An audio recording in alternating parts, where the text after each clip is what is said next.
I read the entire book. How many pages? It's pretty fucking big. Probably like 200. It's like a...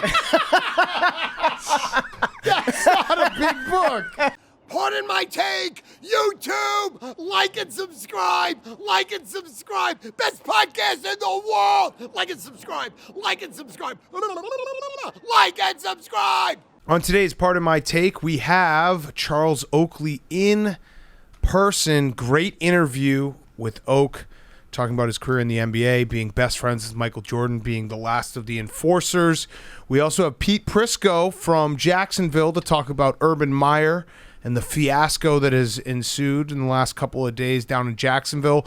We're going to talk some college football. We're going to talk some Monday Night Football, hot seat, cool throne. We have the recap, time traveling of the Red Sox-Yankees one-game wild card. And then we have a very new special guest on, Jersey Jerry, with what are we calling it? Blue collar what? Blue collar Why don't we call it Bring Your Lunch Pail? Bring Your Lunch Pail. It's a new segment. We'll probably do it once a month and every month and a half with Jersey Jerry, similar to Guys on Chicks, similar to Guys on Checks, where we talk about blue collar work.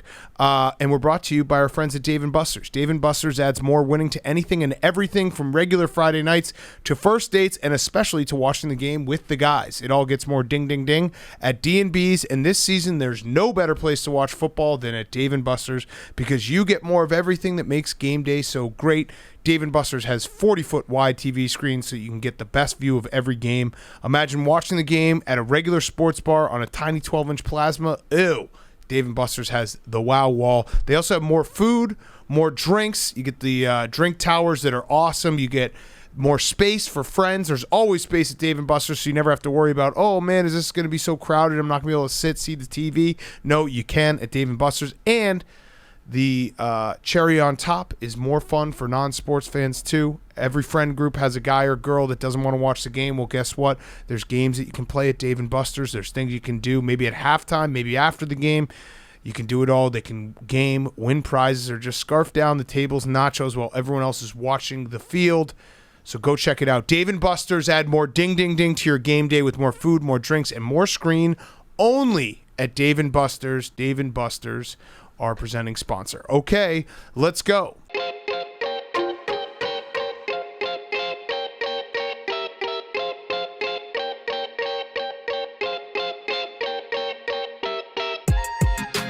Welcome to Part of My Take, presented by Dave & Buster's. Go check out at Dave & Buster's, the greatest place in the world to watch sports this fall. Today is Wednesday, October 6th, and we're about to time travel. So here's the setting. It is 2 o'clock in the afternoon, 2:30 in the afternoon. We're going to make our predictions, and then in a second, you're going to hear us time travel and react to the Red Sox-Yankees one-game wild card. As you can hear, there's some sirens in the back. Fuck you, Pete. So let's go around the room, predictions, and then we'll kick it to ourselves at 11 p.m. tonight after the game. Hank, you start. 11 p.m.? Well, I mean, oh yeah, actually, it's Red Sox-Yankees. Probably like 1 in the morning. This game is never going to end. I think it's going to be Red Sox 6, Yankees 4. Whoa, Okay. so take the over. Yeah, take the over. Over, Okay. 8.5, Red Sox right? money line. Maybe a little parlay. Okay. Little parlay. All right. Nice. I'm going to go Yankees The fuck? 5-4. Well, I've got reasons, Hank. I'm sure you do. Can I explain why? I guess. I'm listening to what the universe is telling me. The Powerball number that was drawn in Boston was 1978. 1978, the Red Sox blew like a 20-game lead over the Yankees, went to a one-game playoff tiebreaker game. Yankees win 5-4. Yankees go on to win the World Series over the Dodgers. That's what's happening this year. Oh, wow. Okay. When the universe talks, you need to listen. All right. I'm going to go with, you know what? I'll go Red Sox 4-3. Under. Yikes. Yeah, I don't know. I feel like, no, fuck that. That would suck. Red Sox 9-8. Okay. Yeah. 9-8. Thank you. 9-8. Thank you. Yeah, All right. yeah. Bombs everywhere. So we're all agreeing the over is hitting. And my good friend on the field, not off, Aroldis Chapman, will blow the game, because that is kind of what he does now. So it will be a very back and forth, fun game, crazy game. Rizzo's going to hit 3 home runs, Schwarber 2 home runs. So it's gonna everyone's gonna be like, wow, the Cubs. It's gonna basically be a 2016 Cubs montage. Whatever happens, I just hope that either Stanton or Judge. I would prefer it if Judge struck out 5 times tonight. Actually, if it'd be cool if the Yankees won, but still Judge just can't get a hit this postseason. Someone needs to be blamed. I need a story that's going to start bubbling up. That's going to make people give somebody easy to point the finger at. Garrett Cole getting chased after 2 innings would be great. Oh, that'd be amazing. Be very fun to watch. All right, Jake. Schwarber going yard off Cole, hitting the ball 500 feet would be amazing. Yep. I'm going to go Yankees 7, Red Sox 5. Look for an unlikely hero in the name of Andrew Velazquez or Greg Allen for the Yankees. I can't quite hear you, Jake. Do you have a mask on? Yes. There you go, Jake. Trying to protect you guys. Yeah, he's under the weather. All right, Yeah. thank you, Jake. We appreciate it. 7-5 Yankees. Unlikely hero in the name of Andrew Velazquez or Greg Allen. Oh, okay. Yeah. And then Billy, right before we kick it to ourselves.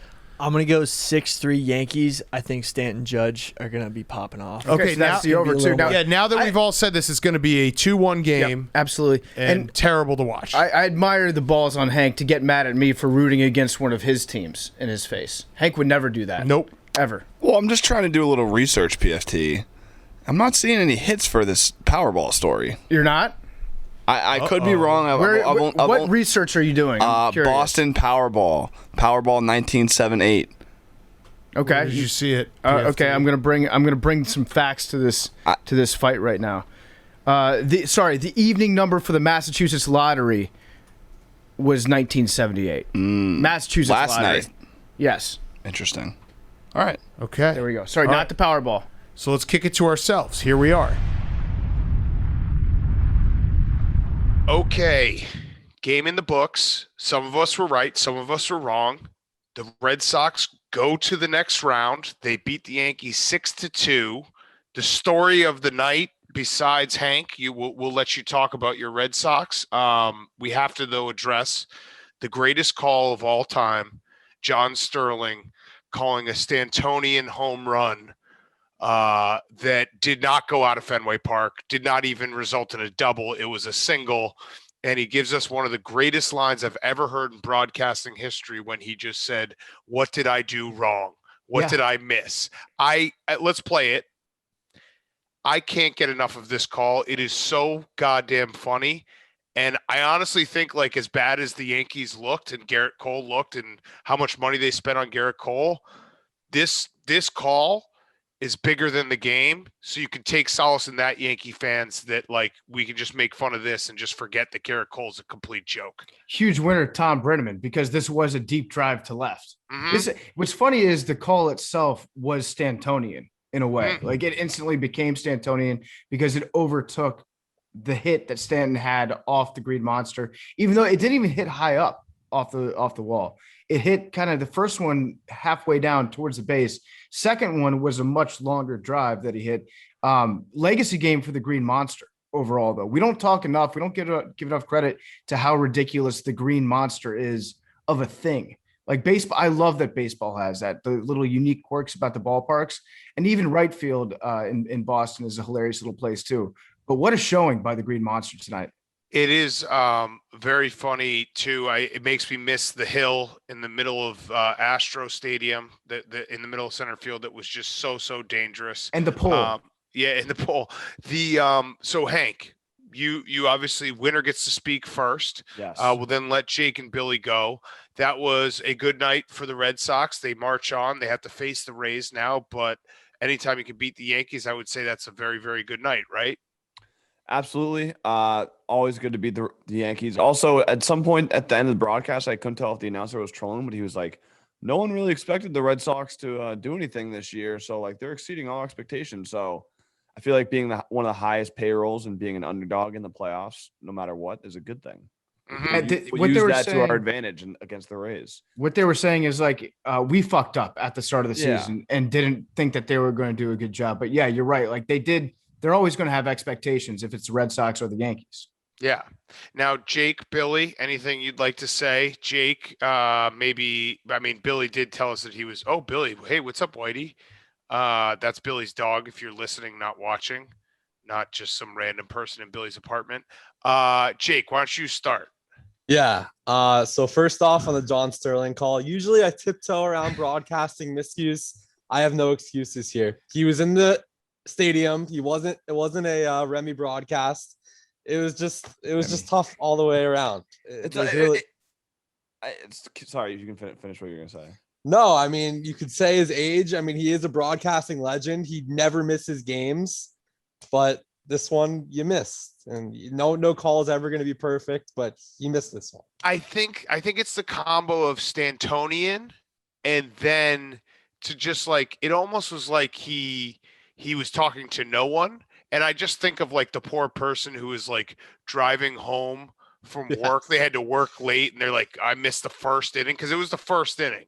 And like everyone's been in that spot where they're listening to a game on the radio and the broadcaster gets too excited and it's like a warning track shot. If you were listening to that, that's a no doubter out of Fenway Park, over the Green Monster, out of the stadium, out of the state. Yeah. It's a Stantonian home run. And then to have him just be like, just very plainly be like, what did I miss? I will say, so if he was good. calling it off of a monitor, I do think the cameraman screwed up too. Yeah. But again, he was there, so you can't use that as an excuse. He was there, but he, like you said, he's in his 80s. I wouldn't be surprised if he was looking at the monitor to give him a little bit more That's help fair. because that's closer to his eyeballs. And the camera guy did get faked out big time. It was like on a really sick play action pass in the NFL. And so did Matt Vasgersian on the ESPN broadcast. So Yeah, it no, wasn't he was just bad. him. Yes, he was bad too. It's- Billy. I shut it off when Judge got thrown out at home.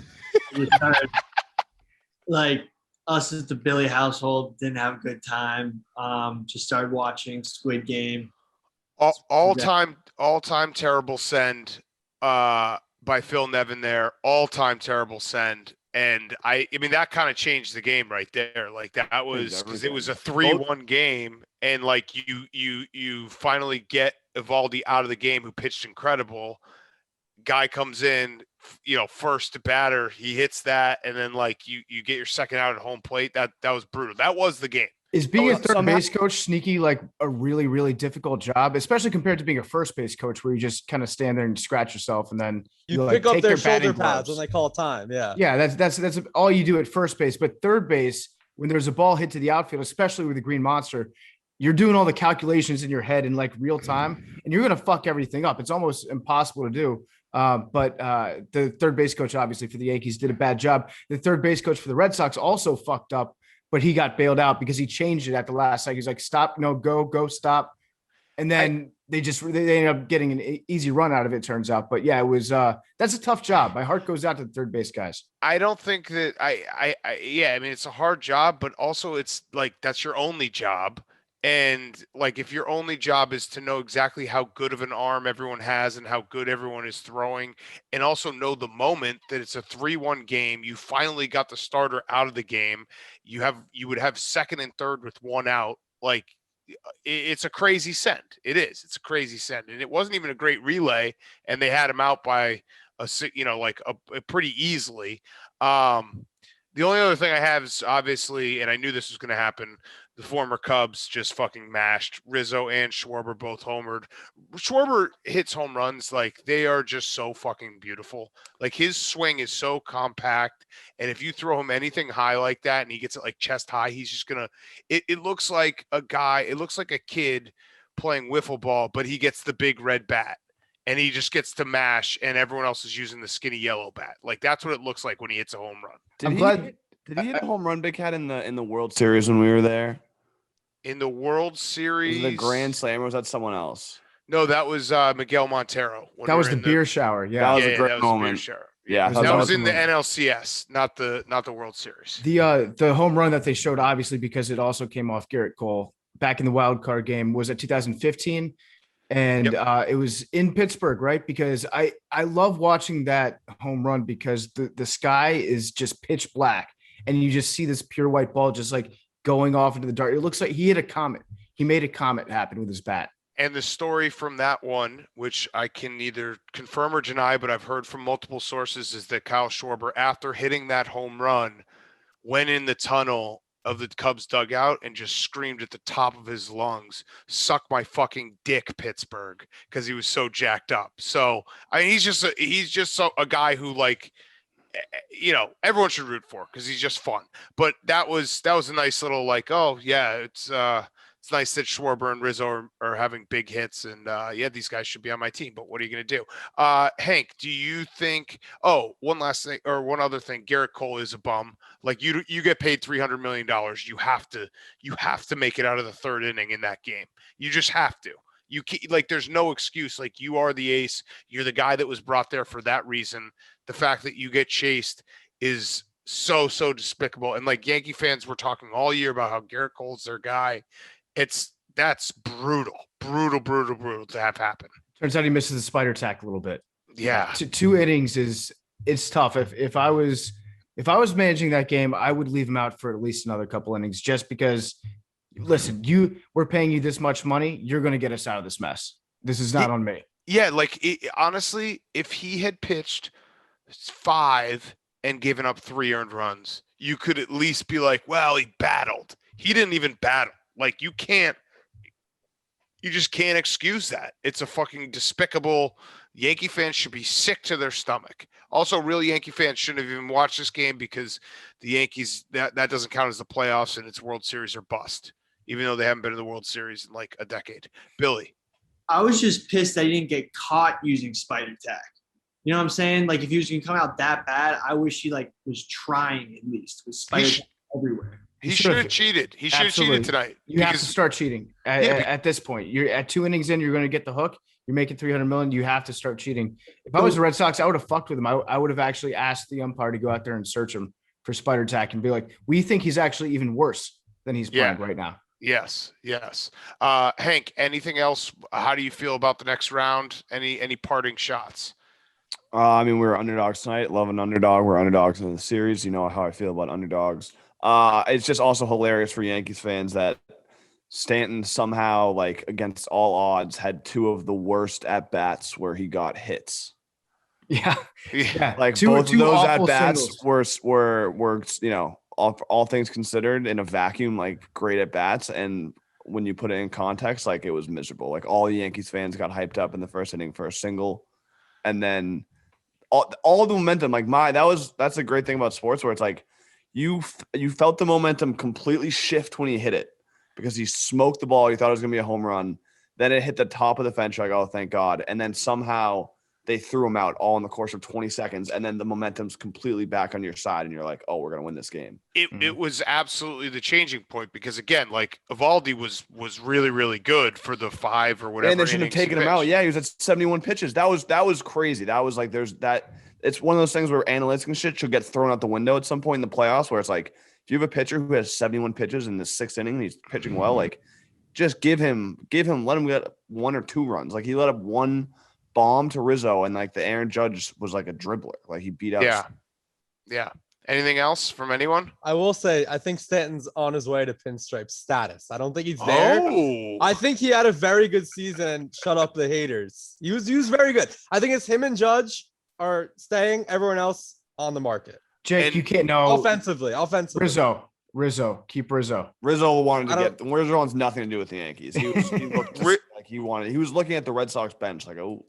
Rizzo is he definitely has his pinstripes, so that will be sad. But he earned them through and through. He's the only guy on the Yankees that has heart and who cares. So he should get his pinstripes. But yeah, it's gonna be tough because you lose Brett Gardner, another pinstripe guy. Yeah. Only one left from the last World Series. Not a lot of pinstripes left on the team. It's actually be a tough season. It's just Rizzo. Rizzo is the only true Yankee that they have. No, Brett Gardner. Now. Brett Gardner counts. He does count because he won a World Series. So you have to give him pinstripes.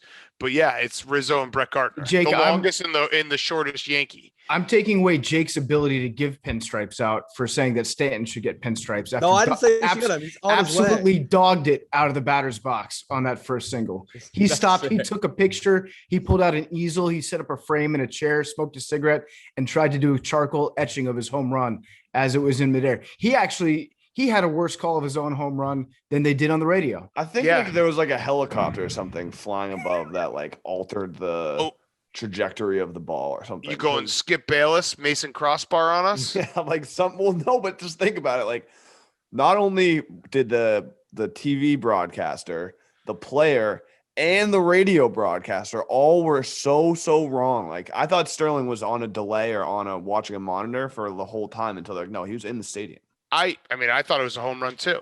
Yeah. I mean, it was absolutely smoked. So yeah, it just died up there. You know what it looked like? It looked like when, not to just keep talking about wiffle ball, but it did look like when you squeeze the wiffle ball and pitch it, and it's like, you know, like when it's dented and it comes off the bat and like you can hit it really hard and it won't go anywhere. That's kind of what it looked like. That home run was a Mandela effect that we all saw. We all saw a home run happen. Everybody that was watching in real time, but then it just ended up being the worst single that I've ever seen. What did I do wrong? What did I do wrong? All right, let's kick it to ourselves. Back in studio. Overpushed. Okay, that was the AL wildcard game. Now we're back to real time. Fun little time travel. How you feeling, Hank? This is the best part.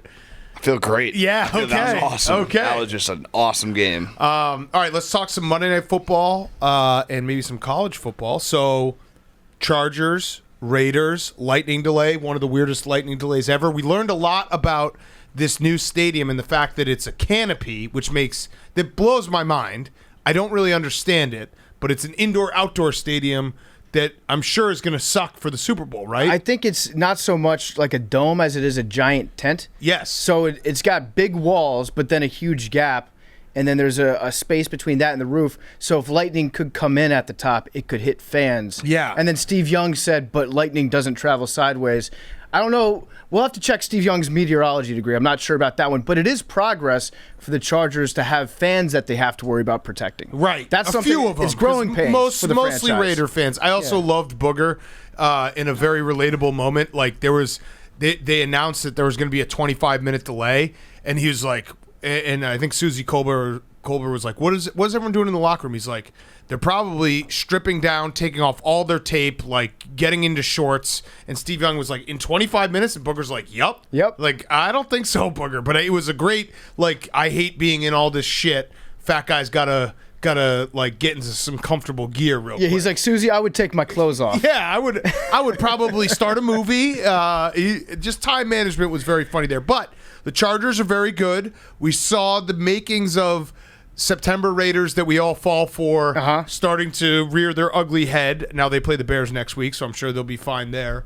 But it was definitely one of those games where it's like the Chargers are for real, and the Raiders, just like we always thought, are probably going to find a way to finish like 8-9 or 9-8 and have everyone be like, remember when they were 3-0 and that was awesome. Yeah, the only thing the Raiders have going for them besides having like one of the best hitting safeties in the NFL with Hunter Renfrow, is they have a play that they run like 3 times a game where it's just Henry Ruggs that gets behind the defense, and you're like, oh shit, I forgot that Henry Ruggs existed. And then he just shows up 5 yards past the secondary. It's becoming, they don't use him in the short passing game like Tyreek Hill, but it's similar in the fact that, like, you're right, like there will be moments in the game where it's like, wait, Henry Ruggs just running faster than everyone down the field. Yeah, I would just run that touchdown play to him every time. Yes, if he's faster than everybody around him. But yeah, the story was the Chargers are awesome. The Chargers are really good. I think that they are the best team in the AFC right now.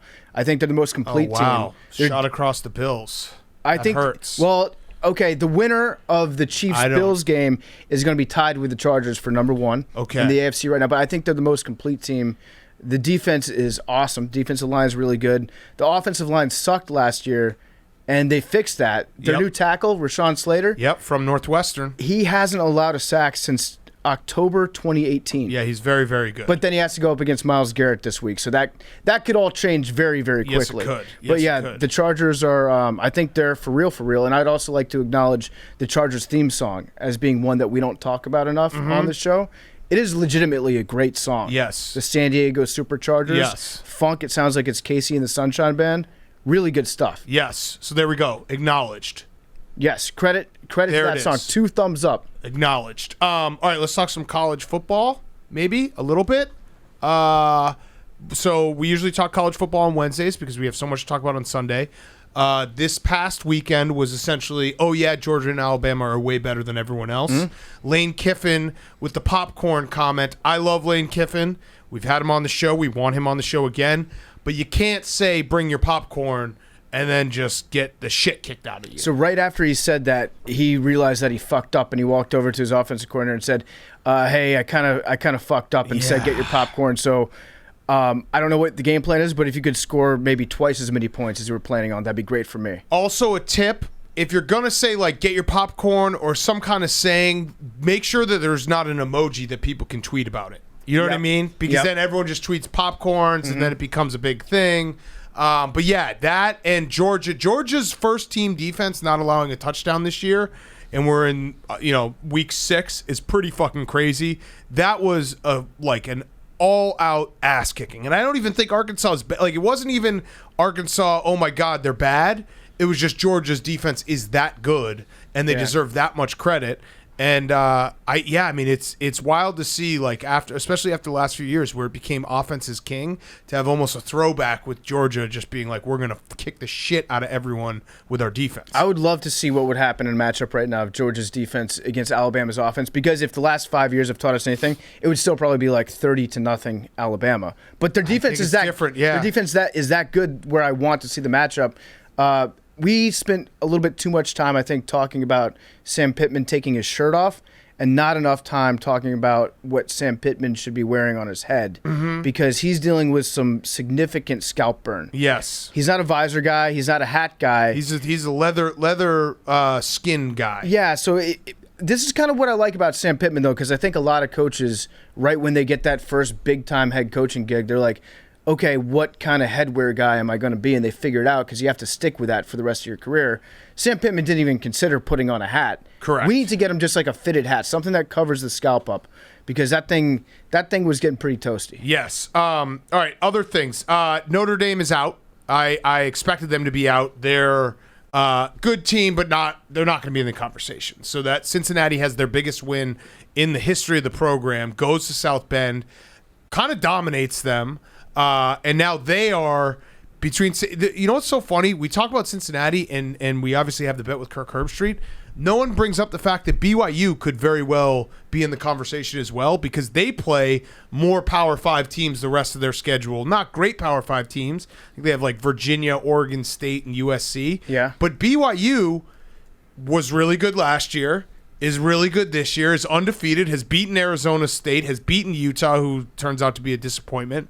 But BYU could end up having a better resume than Cincinnati at the end of the year. I guess Cincinnati will get the boost because they're already higher, but it does feel like this is finally the year, now that Oregon is lost, now Ohio State lost. So I actually think Texas can beat Oklahoma on Saturday. Clemson has 2 losses. Everything is setting up to have Cincinnati or BYU crash the party and lose by 100 to Alabama. Yeah, so Cincinnati got to play Notre Dame, which is that's why most people are talking about him. Like BYU, the other guys that you mentioned, none of those are going to have the juice of a win over Notre Dame on the road. And there is a clear bias when it comes to late night West Coast games. Like BYU beat Arizona State at midnight. You know what I mean? There's a difference between that and Cincinnati going to South Bend in the middle of the day and everyone watching it. Also, that's one of the key ways that you can tell that the season's turning between fall and wintertime, when BYU fans are pissed off that their team is not ranked in the top 4. So that tradition is definitely going to continue this year. I think Cincinnati's a better team than BYU. I'm just saying that it's funny that all the talk is about Cincinnati, and BYU at the end of the season could potentially have just as good of a resume. So I'm looking at it right now. They have to go to at Baylor, which is going to be a tough game. They still play Washington State, who's not very good. They play Virginia and USC. So including Boise State next week, they have 4 more games against Power 5 teams. I'm trying to figure out what Cincinnati's toughest test is going to be. They've got SMU. SMU's at very home. good. No, SMU is good. And then at East Carolina to close out the season. No, it's SMU. SMU's a good team. Yeah. SMU is kind of on the up and up. So SMU will be their toughest test. But I don't know. It's awesome for college football that someone might crash the party, and we might have to take Kirk Herbstreit out. Although, I'm just going to remind Kirk Herbstreit, the bet is very clear. It's over a 1-loss Would team. you guys still take your side of the bet? Yes. Today's day? Yes. Because I think if they still... If the playoffs started tomorrow, maybe not tomorrow, but let's just play out the rest of the year. Let's just say, hypothetically, Oregon and Ohio State don't lose again. Or even, say Oregon and Ohio State don't lose again and Oklahoma loses once. It's going to be Georgia, Alabama, and one of those 3. I still think a 1-loss Power 5 team will get in over Cincinnati just because that's what they do. Clemson being out is huge. Yeah. Yes. Clemson being out, that's a big And piece Notre of Dame it. being out, But you're too. basically asking the people that come up with the playoff standings, like, would you like this giant suitcase filled with cash, or would you not like it filled with cash? And they're like, well, yeah, we'll take the money, obviously. And I think Notre Dame is probably out because I think they'll probably lose again, but they also don't have a schedule, enough data points is what they call it, to probably climb back. Not if they start Drew Pine. And it also comes down to the conference championship game. Like Ohio State will play a conference championship game, which will jump Notre Dame at the end of the year. Same with Oklahoma, same with Oregon. Like that's how you jump at the end of the year. I've got a fun fact in the SEC. I did not realize this until Saturday. So Tennessee obviously just dog walked Missouri. Correct. I think they scored 62 points. They had a touchdown taken away at the end. It would have been 69 points. Just like an offensive explosion nobody saw coming from Tennessee. Do you know who Missouri's defensive coordinator is? Is it Bob Diacchio? Nope. Who It's is it? Steve Wilkes. Steve Wilkes, former Arizona Cardinals head coach, went from being an up-and-coming head coach in the NFL to being the coordinator for Missouri, giving up 62 points to Tennessee in like 2 years. That's a pretty bad downturn for Steve Wilkes. I don't know. He was the one in Arizona that got fired after 1 year. Yeah. So I don't think he was ever up and coming. Well, when he was hired. He was hired. On the day he was hired. yes. From the day he was hired. He never was. Until today, it's like. He was up, never coming. Yeah, he was Yes. up. He was soaking. He was like Urban. He was up and He was soaking. up, not coming. Yep. But yeah, that's a tough place for old Stevie Wilkos. Yes. What are you gonna say, Billy? What about Iowa or Penn State? So Iowa and Penn State absolutely can get there. The game this weekend, like Huge. Iowa City is basically going to be the capital of college football this weekend. The Iowa or Penn State, I just assume when I say Ohio State, it's actually just Ohio State / whoever wins the Big Ten.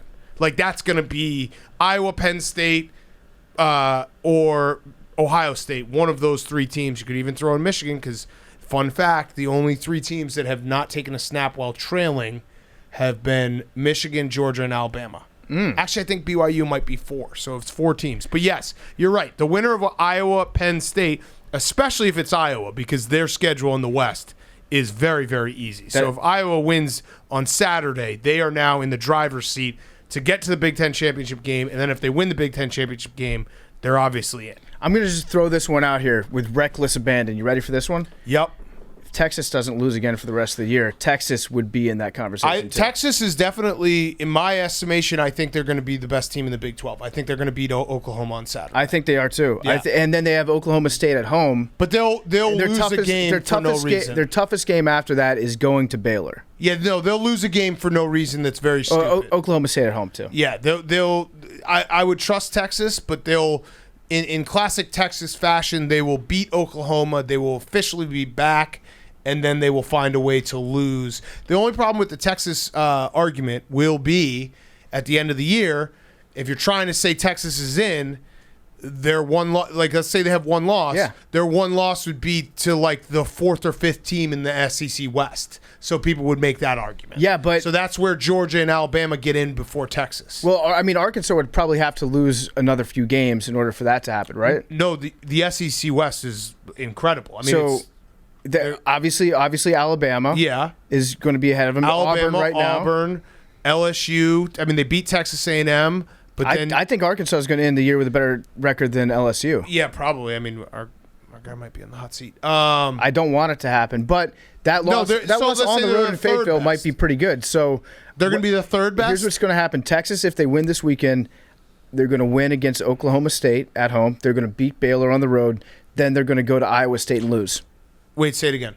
Oh yeah, Iowa State. Iowa State, that's the one, November 6th. So yeah, they're right now Arkansas is the 4th best. Like, and they're very good, but Alabama, Auburn, Ole Miss, and then Arkansas. Mm-hmm. So like, if you, I don't know, that's going to be the argument against them, which is not fair, but it's just how they're going to argue it. Yeah, you could do that argument, but then you could also say Arkansas is also number 13 in the country. Yeah, this is obviously assuming they're going to lose to Alabama. Right. They might, like, let's say they split Auburn and Ole Miss. They're not going to be as highly ranked. This might be the highest they're ranked. And I love Arkansas. I bet on them every single week. Last week didn't go so well. Mississippi State's even good. The SEC West is insane. It would actually be perfect. This would be a perfect year for Texas to kind of get back into the conversation after the entire year has been written off as far as them and their ability to be back after that loss at Arkansas. Them like sneaking their way into the back conversation. Yes. You're just a blue blood guy. I am. You had Notre Dame being in the what conversation can I say? I a like couple weeks ago. I like tradition, Big Cat. And then now it's Texas. I like it. Just hop, maybe we'll get USC back in the conversation. Even though they lost twice. What are you going to say, Billy? I really Last hope thing. Coastal Carolina got some better games. They're a wagon. Yeah, they are a wagon. I don't think they have some better games. I know. don't.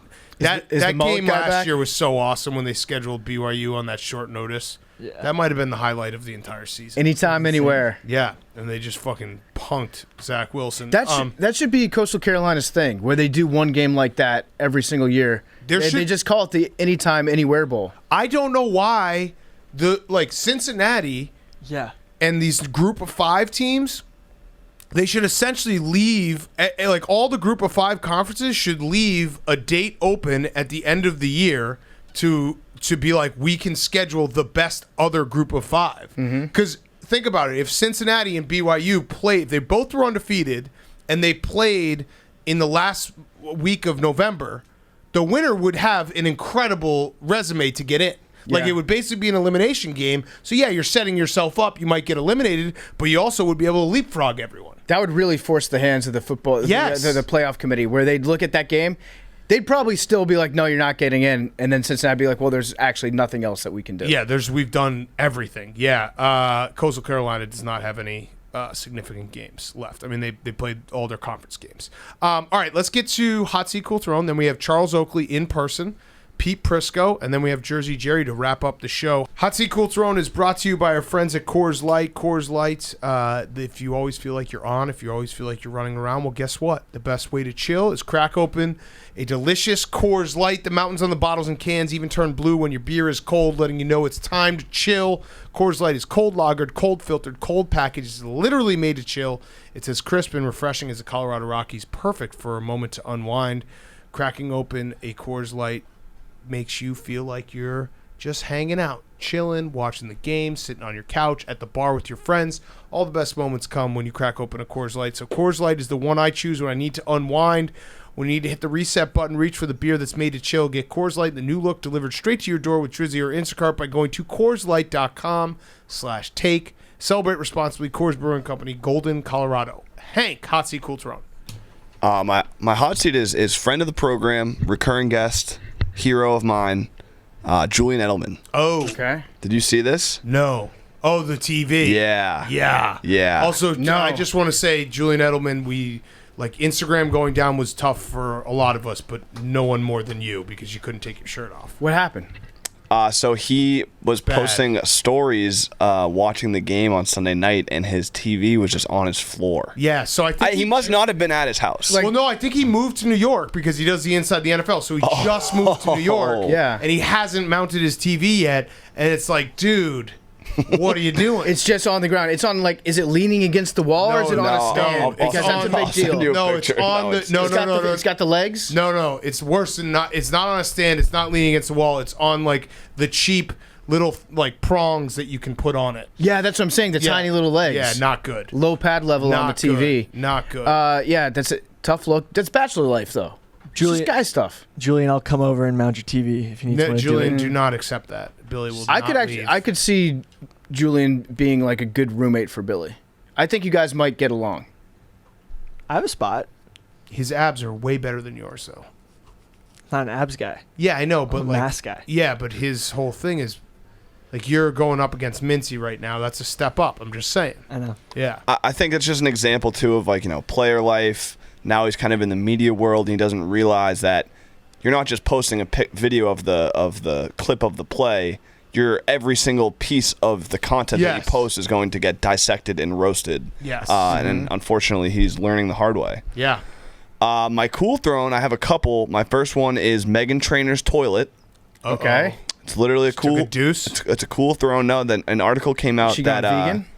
her and her husband, who apparently is the kid from Spy Kids, Junie from Spy Kids, they share side by side toilets, so they don't have to share. Oh, they call those like Hollywood bath, I think. I think that's the name of the style of toilet. Wait, are they in the same room? Yeah, it's just that they have a big ass bathroom. Okay, I don't. That's like, why wouldn't you just do his and hers?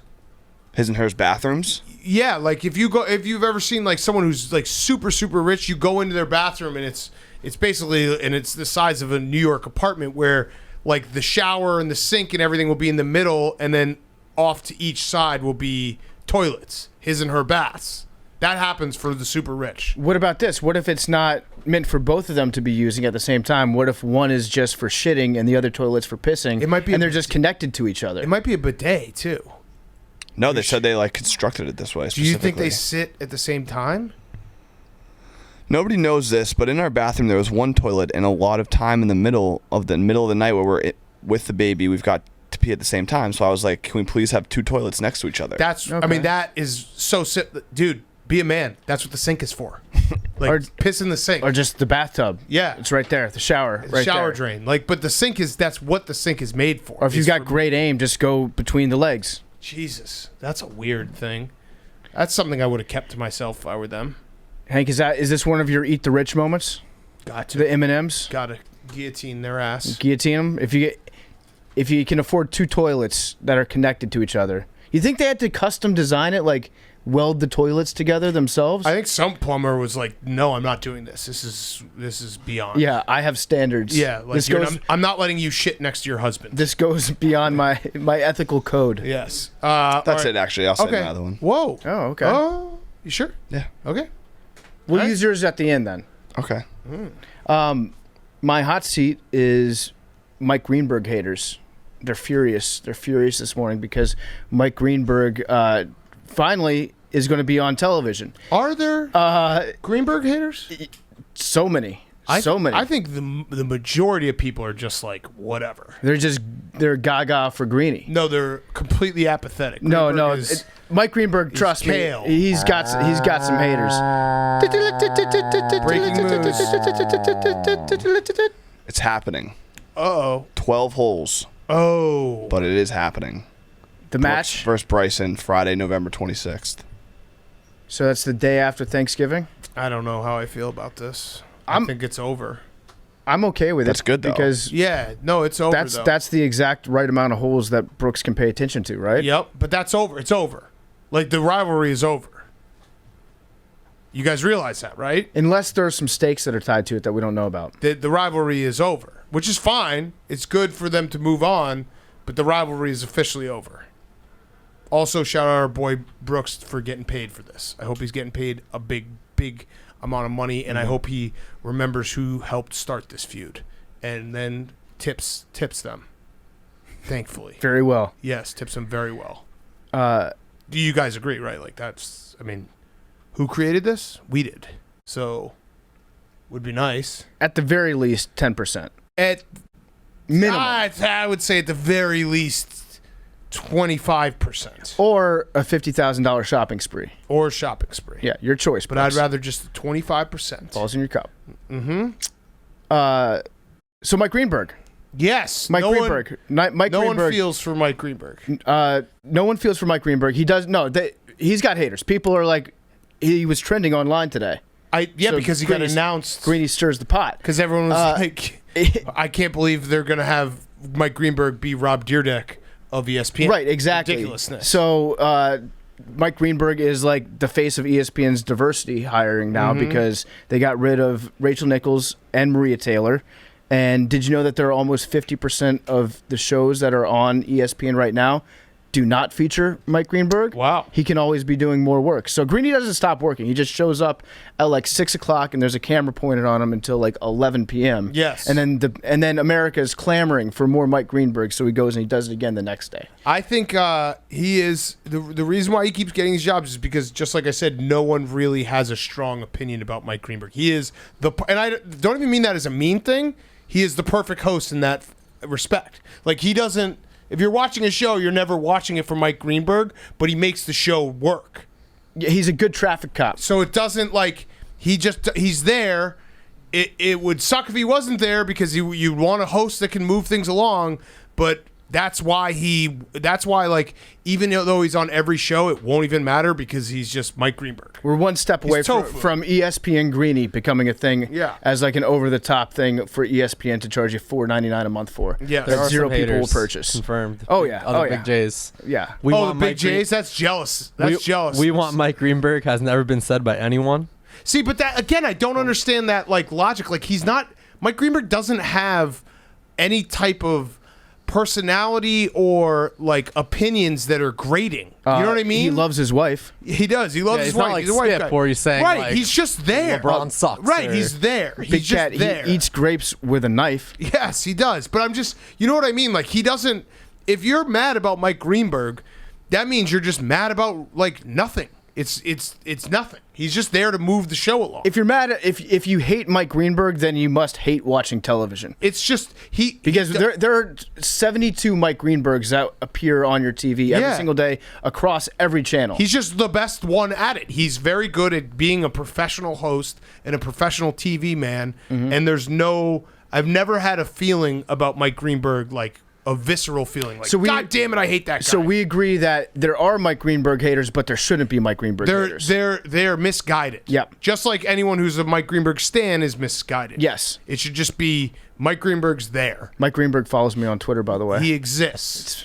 That was quite a moment You for are me. the dean of his school, after all. That's right, Yes, Medill. that's true. Well, is it even still a school because we lost our accreditation I don't know. at Medill? I don't know. And then my cool throne is Game of Thrones fans.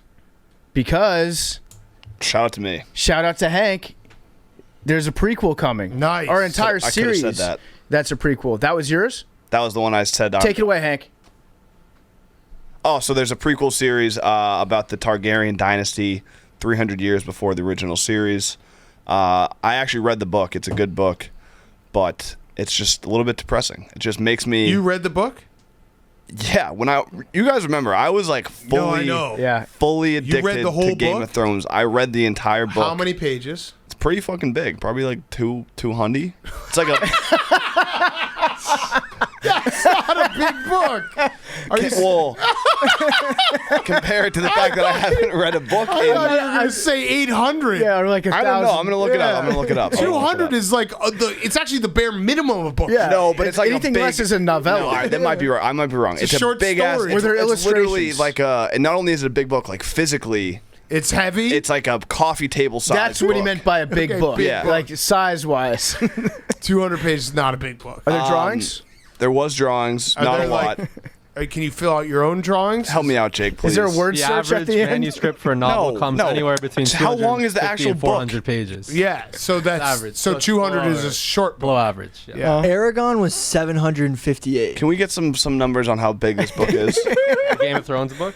Are you rooting for this to be good or for it to be bad, Hank? I don't know because Why would this. you root for it to be bad? I'm not going to root for it to be Well, bad. 694. Oh yeah, fuck yeah. Oh, so there you Okay, go. there you Did go. you? But you only read 200. No, I read the whole thing. Oh, okay. I just read so fast. I'm such a good reader that it felt like 200. Hank definitely only read half. No, I read the whole thing. I don't know. I was fighting with people online. It's one of those things where it's just like the end of Game of Thrones sucks. Okay. And they're never making more Game of Thrones ever again. So even though if this is good, it's still one of those things where if you watch it, you're like, this is the best series ever. Can't wait to see what happens. Like that person's gonna be disappointed. Like Yeah. it's But gonna why- bring back feelings of just like sadness. I've thought over quarantine many times. I was very obsessed with Game of Thrones. I've been like, maybe I'll start rewatching Game of Thrones again, and I just can't bring myself to do it because I know the ending is so bad. I'm just gonna get mad. But why wouldn't you want it to be good?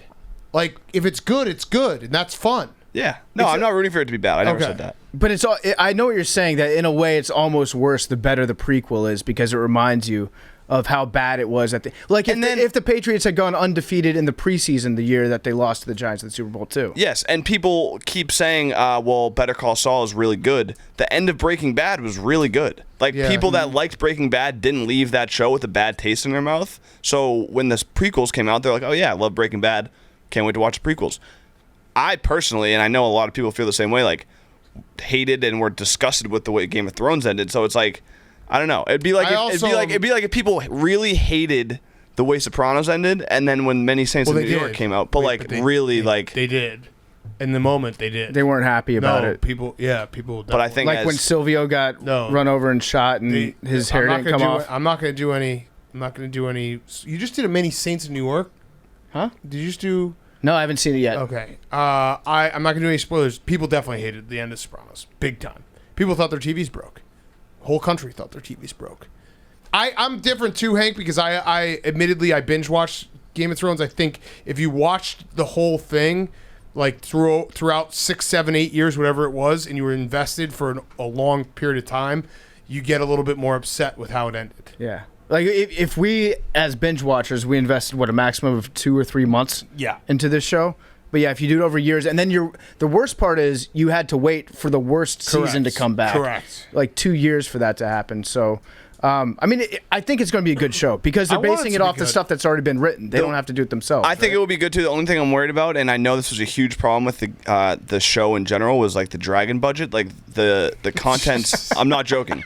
This is the story is all like dragon based. There's like 27 a shitload of dragons. So it's like if they were having problems. With like 2 fucking dragons, and I'm like, out actually. like having 2 dragons in an episode was like a big issue, and like they had to budget for it, and it was all this money and shit. How are they logistically going to get fucking 40 in there? I'm out because the fact that there's 27 dragons or whatever it's going to be. They like fight each other and they shit. all have to die because we have to get to a point where there are no dragons. Yeah, so that sucks. I don't want to see dragons die. That fucking sucks. But it's over a 300-year period. I don't know how. You think it's I think they're going to pick stories and shit. Like the book that I read, no big deal. 200 pages. Felt like 200 pages. So I'm such a good reader. It's 300 years. So there's a lot of stories in between. So I think they're gonna pick 1 or 2. Like they have to. I bet you some of the dragons start to band together and then they fight against the people. No, the dragons definitely fight each other. That's a thing. Oh, there's man, like that's a war sad. in Billy. the skies. Quick question, Hank. What if the prequel answers a lot of the questions that never got answered in the regular series? So, like, what the fuck the White Walkers were actually doing and all that shit. Because it still is just it's one of those things they can't post-mostly fix the regular show. They're doing an Urban Meyer apology if they try to do it this way. That would actually be one of the most genius things ever if they called it a prequel, but the entire prequel was just like flash forward scenes from the distant future that would act like another season of Game of Thrones that actually wrapped up all the questions. Yeah, that's what I'm saying. Like, what if you found out what that like spiral sign was in the first season, and like all that shit? Like, what if they answer questions? I guess, but then it's like they're making a show just to appease. Like they should just make it an independent. Just make it a good show on its own, and I'll like it. Yeah. All right, my hot seat is Trevor Lawrence. We're gonna get to this with Pete Prisco, but poor Trevor Lawrence gets invoked in Urban Meyer's apology. That was so fucking funny. The fact that Urban Meyer apologized for being horny and was like, Trevor Lawrence was at a bachelor party. Urban Meyer is the worst wingman ever. Yeah. He is like, he basically comes back from a bachelor party and is like, well, yeah, we went to a strip club, but Trevor got his dick sucked. Like that. Why did he bring up Trevor Lawrence's strip club there or bachelor party? He's an idiot. Urban Meyer. He is so bad at being in trouble. He's like a kid. If you watch him whenever he gives a press conference, he's either one openly hostile towards the people that are asking him questions, or two just like looking down at his own feet. Yeah. And so I don't think his team trusts him. I don't think his front office trusts him. In fact, they said he has to work to regain our trust. He has to work to regain our respect. So they don't respect him in Jacksonville. Urban Meyer, he is not long for this league. Yeah, no. We're going to get to it with Pete Prisco. It reminded me of, I went and looked up because it really is still stunning, and we like him, so we're not going to make fun of him, but Rick Pitino's apology when he invoked 9/11, which I have a quote. I would like to read it to you guys. But again, not making fun. This is a real quote. Rick Pitino talking about his relationship with the woman who then got an abortion. Yep. He said, when 9/11 hit, you needed a community to get over it. In New York City, it was easy because everybody knew the devastation of that, and they got each other over it. In Louisville, the impact wasn't felt like New York City, but I needed this community to help me get over it. That's a fact. That's it. Listen, Big Cat, it takes a village to get over tragedies sometimes. Yeah. And Rick Pitino, like it or not, he needed some help. We all need a helping hand from time to time. And if Rick Pitino was in the situation Urban Meyer's in, it wouldn't even be a big deal because there wouldn't have been enough time to get the second video out there. Yes, right. So he also said, times aren't easy. Rick Pitino said, times aren't easy, but if I can get through 9/11, I can get through anything in my life. and I got through 9/11, and there's nothing ever going to come close to that. We'll get through this in a positive way and move on. There you go. He did lose his brother-in-law in 9/11, but still, that's a very bizarre thing to bring up when you're apologizing for an indiscretion. Yeah, I mean, Urban could definitely pull the COVID card. He could. He could be like, I think we all went a little stir crazy Yes. in the house, not being able to go out in public. So, I got carried away. Yeah. It was my first time being in a bar. You know what? The problem was I was being too cautious for my community for the last year and a half. Haven't been out in public to a bar since then. This is my first time out. I didn't know how to say no to a woman. I forgot how to act in public. My cool throne is me because I'm sure you guys maybe didn't see, but I had the greatest cancellation of my life today. I got my root canal canceled, and it was not my fault. It was the dentist's office, who I have an unbelievable dentist, so I'm not saying anything bad about him because I actually do love him. But I went to the root canal, was sitting in the chair. There was something wrong with the nitrous, and they had to cancel. So I was literally, they put on the numbing stuff on my gums. They were about to put the needle, in, turn on the nitrous, and they're like, hey, we can't get the nitrous on. We're going to have to do this next month. The greatest feeling of all time. That's amazing. That's like if you're in the chair and the governor calls and it's like, hey, postpone the electrocution. It was...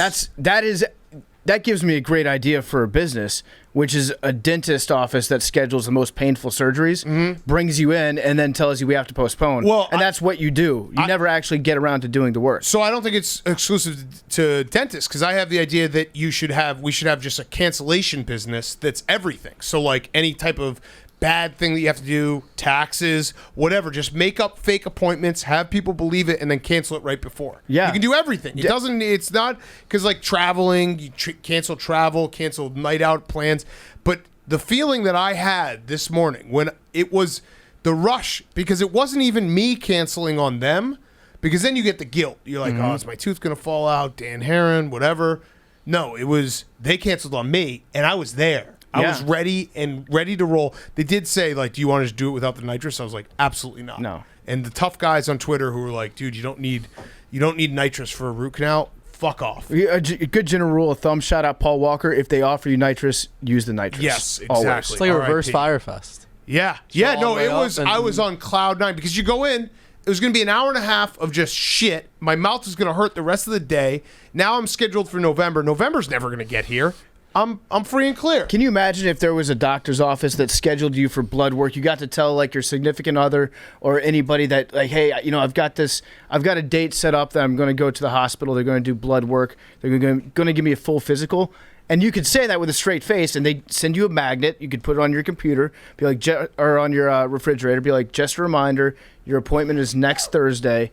And then you go, and then they tell you, yeah, appointment's canceled. Yes. People would pay money for that. Yeah, business. no, I was talking about it earlier today, but like it should be for everything though. Like you should have for travel, for going to a wedding. Like, could you imagine a wedding that you don't want to go to? They just create the whole wedding, and then they're like, our wedding gift to you is that we canceled it. Like that, just an entire business that just cancels plans you don't want to do for you.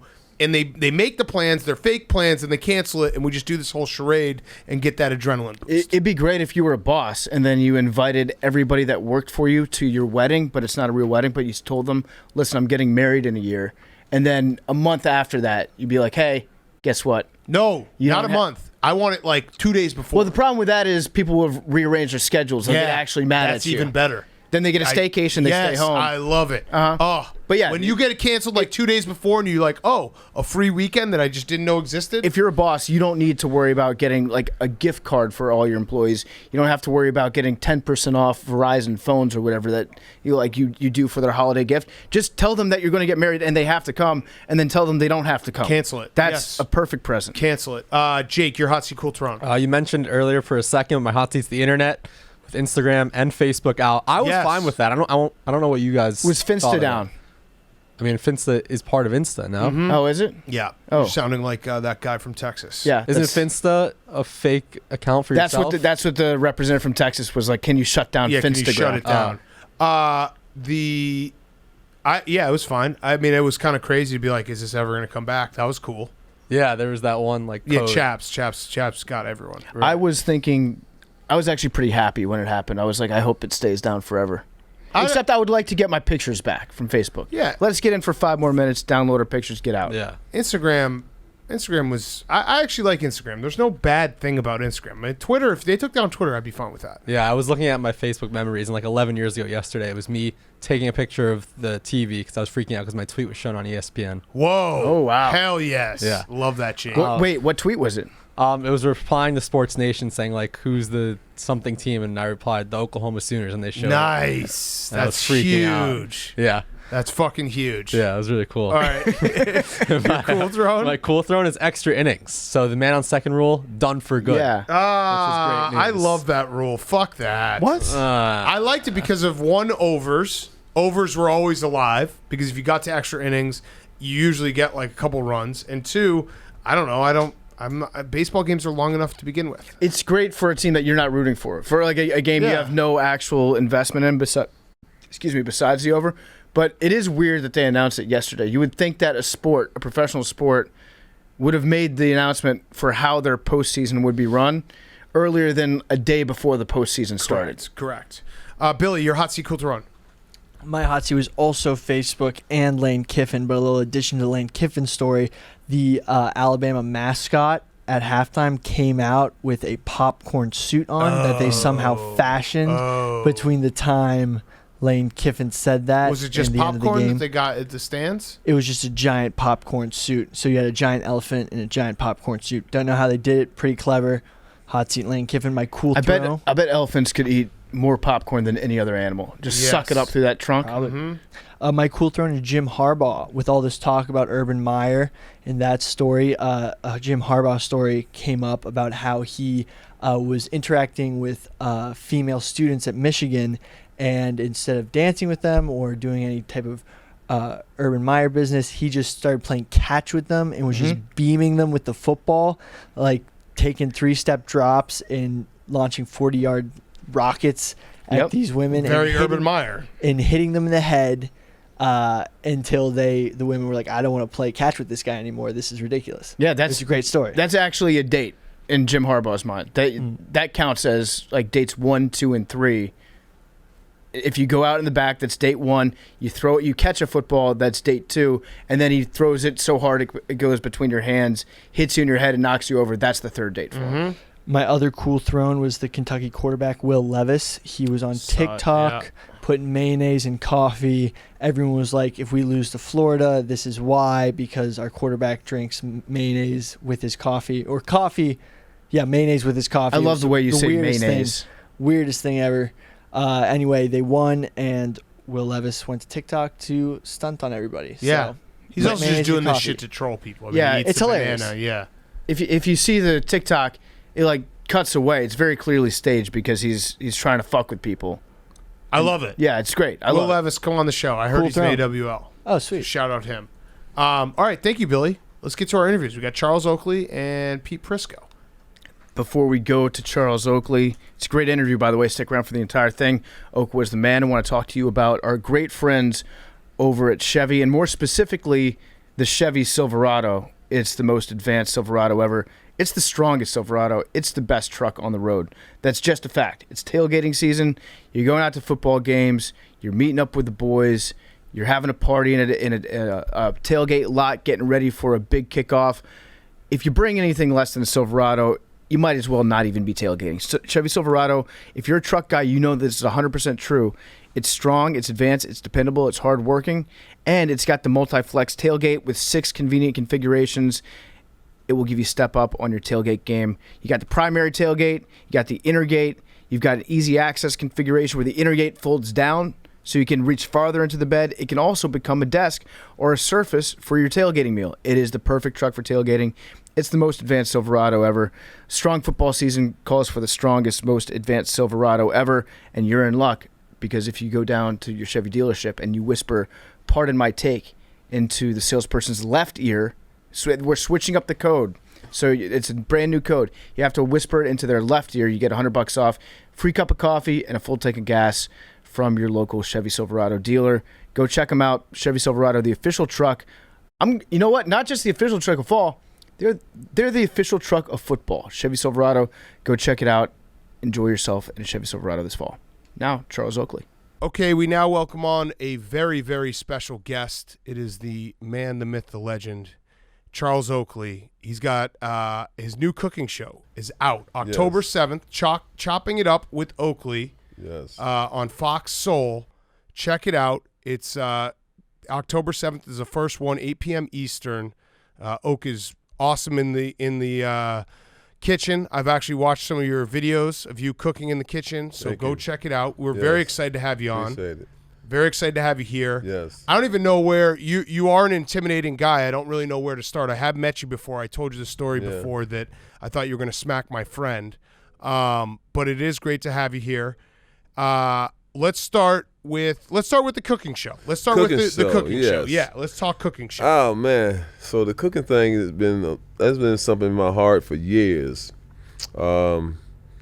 Just making people happy. When you're cooking, you got to cook with some soul. You got to cook from the heart, and that's how I played on the court with with a lot of heart and trying to do the right thing for my teammates and people around me. And it just took off. I'm real picky, with food and the places I go eat. I send my stuff back about 80-90% of the time because they want to do it their way. They ask, can they take your order? But when you give them your order, they don't bring your order back correct. That's when I send it back. But no, I love cooking. I do a lot for the charity. Skid Row. I did Nashville, Cleveland, all the different inner city stuff.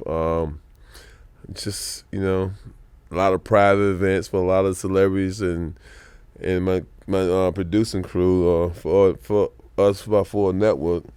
I've been knowing for a while, and we just got together and said we got to do this. So does anybody ever try to send food back to you? Only one time. I was doing Cafe Oakley in the city about 12 years ago, and Jason Williams and myself were trying to produce a show. We had like Walter Barrett, John Stock, some kids.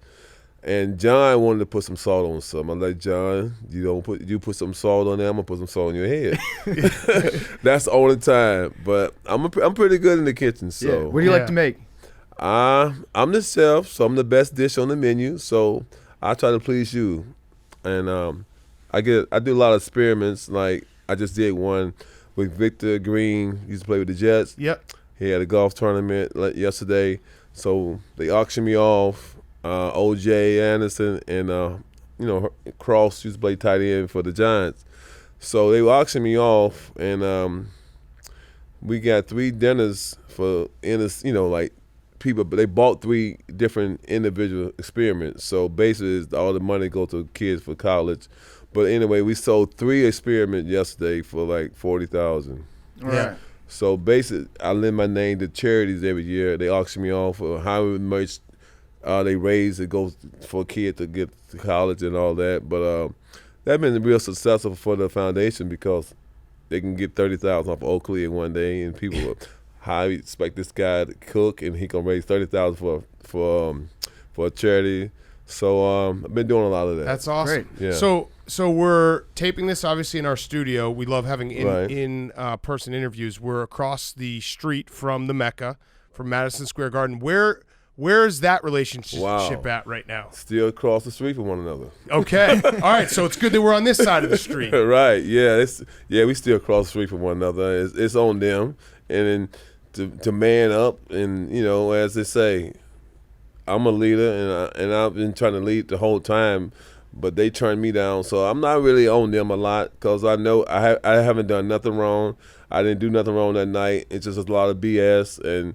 When you get involved with a control freak, that's what happened with a lot of money. But I'm gonna try to control them and let them know that money can't buy me. Yes, I love that. I love that you're a man of principle and you're not gonna just be like, all right, you can have me back and not say sorry. What though? The Knicks this past year, it did feel like they were kind of back. Yeah.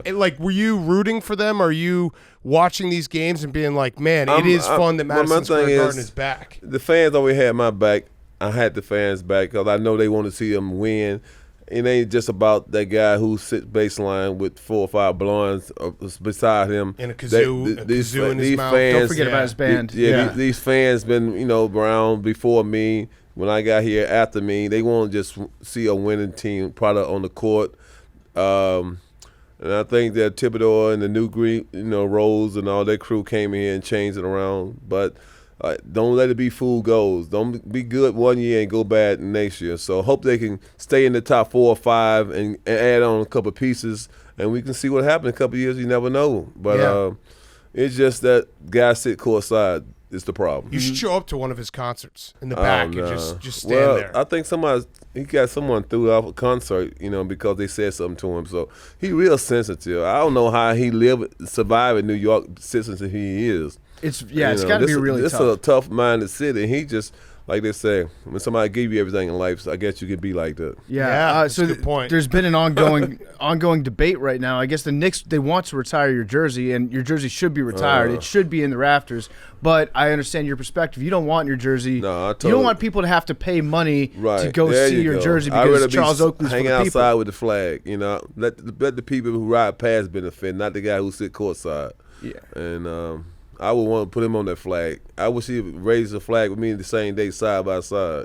Yeah. I'm going to pull him up there with the flag. Your jersey should be displayed for the public, for the people. Oh, no doubt. I mean, that's who love me, and he don't love me, care for me, because what happened, if he did, what happened that night wouldn't never happen. Have you thought about slapping him? I did in New Orleans, about 2014 All-Star game. I tried to shake his hand. This guy World West was with him, and me, LeBron, his crew, Meyer, we was outside playing blackjack, and West came on to speak to everybody. I don't think the rich from Cleveland didn't shake his hand. Something's going on, but he said, "Oh, the owner of the Knicks." I said, "Well, yeah." So we walked around the corner. I had a couple of people with me. We went around there, so other people seen the same thing. So he says, "Mr. Dolan, Mr. Oakley." He said, "I met him before." He wouldn't even turn around and embrace me. And I said in many interviews, I said, I wanted to hit him in his head right there. I should have, maybe. I think they would throw a parade maybe I for would have you. had a case. Maybe I would have had a case. This other shit he called in the garden wasn't a case. I think you would have. I mean, Knicks fans already love you. I think it would have gone to a next level if you had slapped him. When did you realize that slapping another man was pretty much the most alpha thing you could ever do? Because you are known for the slap. Probably when I smacked Barkley. Yeah, can you tell that story? Was that the it lockout? wasn't no story. It was just something he talked too much, and I told him next time I see him, and I walked up to him like I did what I said I was gonna do. And you said that he's got to change his name, right? No, I told him don't say no Chuck or Charles or Chris or whoever began with a C. So you can say somebody named Dick, Harry, no C's. So why, but no, Charles, he just he's a great player. Not get me wrong with that, but he think he know everything and don't know. Everybody I talked to who played with him, they hated him because he wasn't a leader. He was a guy always propping stuff for his own self, and he went to Phoenix, went to Houston, and they didn't like him in Philly. They bring him back because he's, everybody bring the celebrities back. He's a celebrity. They drafted him in the top 5 pick. And, he played well there, but he didn't get a ring. I didn't get a ring. Carl Malone didn't get a ring. Patrick didn't get a ring. So we all in the same bag. The only thing he got was he got more money than I did. Yeah, yeah. Is there something that somebody can say that'll that'll set you off and okay, now I don't like this guy? Is it what line has to be crossed? I mean, you got this thing got to be to be in the streets. You got to be able to control yourself and hold yourself. So it's just you get people like the time Oda Thorpe elbowed me in the face. He did it the first time. The next time I had to let him know I was on the oak tree. Yeah, that's right. I feel like you've probably slapped a lot of your friends. Just it's not a big thing. Just keep them in check. Maybe like a dog. I mean, no, I can't call him no dog. But I mean, I don't really have too many problems. I mean, just sometimes like water. Sometimes you turn hot water on, take a while to get hot. So it happens. Takes a while for you to get on. How? So, I from a basketball perspective, I love guys who are great rebounders. I just love it. I think it's one of those things that rebounding. There's a lot of skill, but it's also just wanting it more than the next guy. Yeah. What made you such a great rebounder? Is there art to it? Is there something that made you different? I mean, a guy I do not like Dennis Rodman. I mean, by listening to that Last Dance and seeing some of the things he was saying about rebounding, he was really an art to it. Yeah. I never seen someone talk about, Moses Malone was the best, but the way he talked about rebounding, my thing was you got to know who on your team and know what type of, do they shoot a high shot, straight line shot. I mean, it's a lot of stuff, the rebounds that you have to do, but the way he did it, never heard it before. He used to watch just play after play. I never did that. I watched tapes and stuff.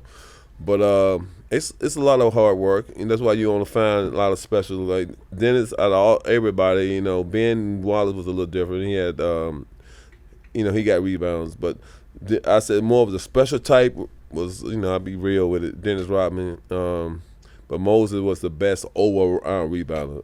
Yeah, there's just something about, I think it's the fact that rebounding, like if a guy hustles and gets a rebound and really does it, like, he gets a guy out of position or he box out, it's like an added almost boost to the team where it's like extra shots, extra confidence, everything kind of like when you're watching basketball, I guess the best way to describe it, I'm now rambling, but the best possessions are when a team will get like 2 or 3 offensive rebounds and they almost suck the will out of the defense. He was the type of guy. I mean, myself, I got a lot of second shots.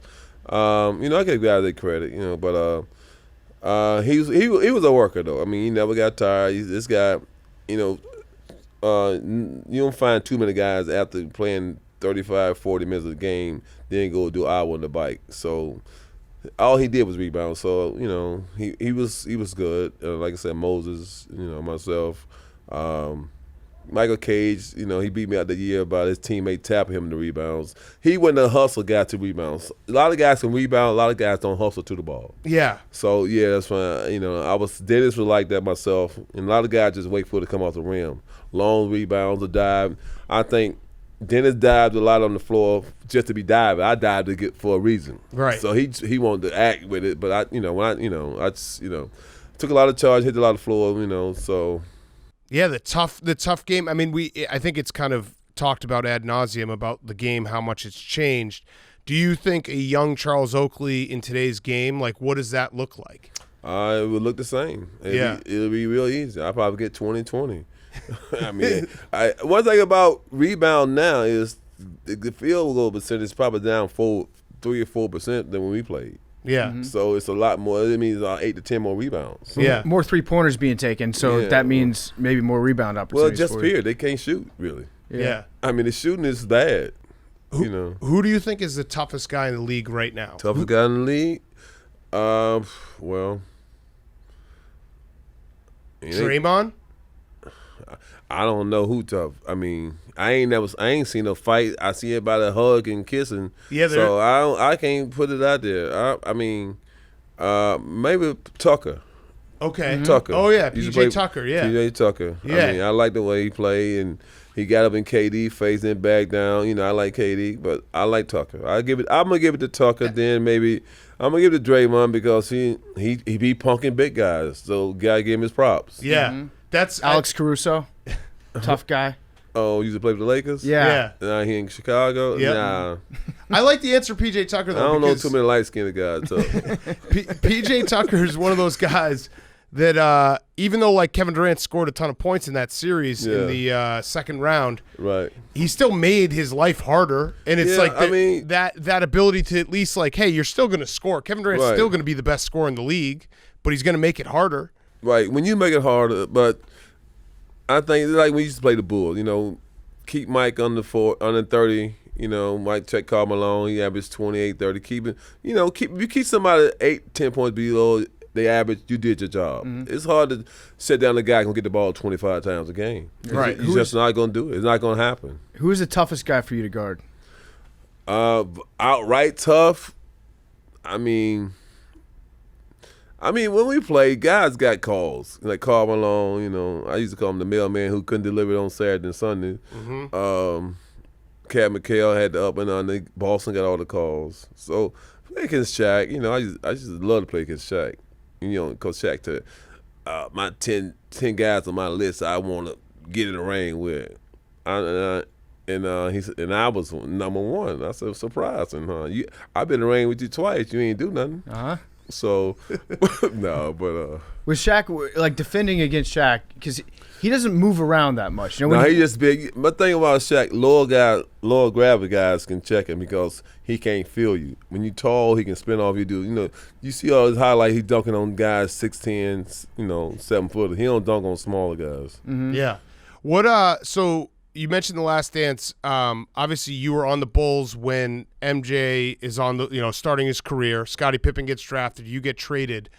When you were on that Bulls team before they start winning championships, did you know like Michael Jordan he's better than everyone. He's different. He's like this is going to be something that will change the league. Oh, you can see the growth. I mean, even from his rookie year. I mean, when he did there on the court and playing with some guys who had a lot of talent, he just was shining. And then when I got there my first year and he was just, you can see he was just going uphill. He was always having 27, 28, 30, he just kept climbing.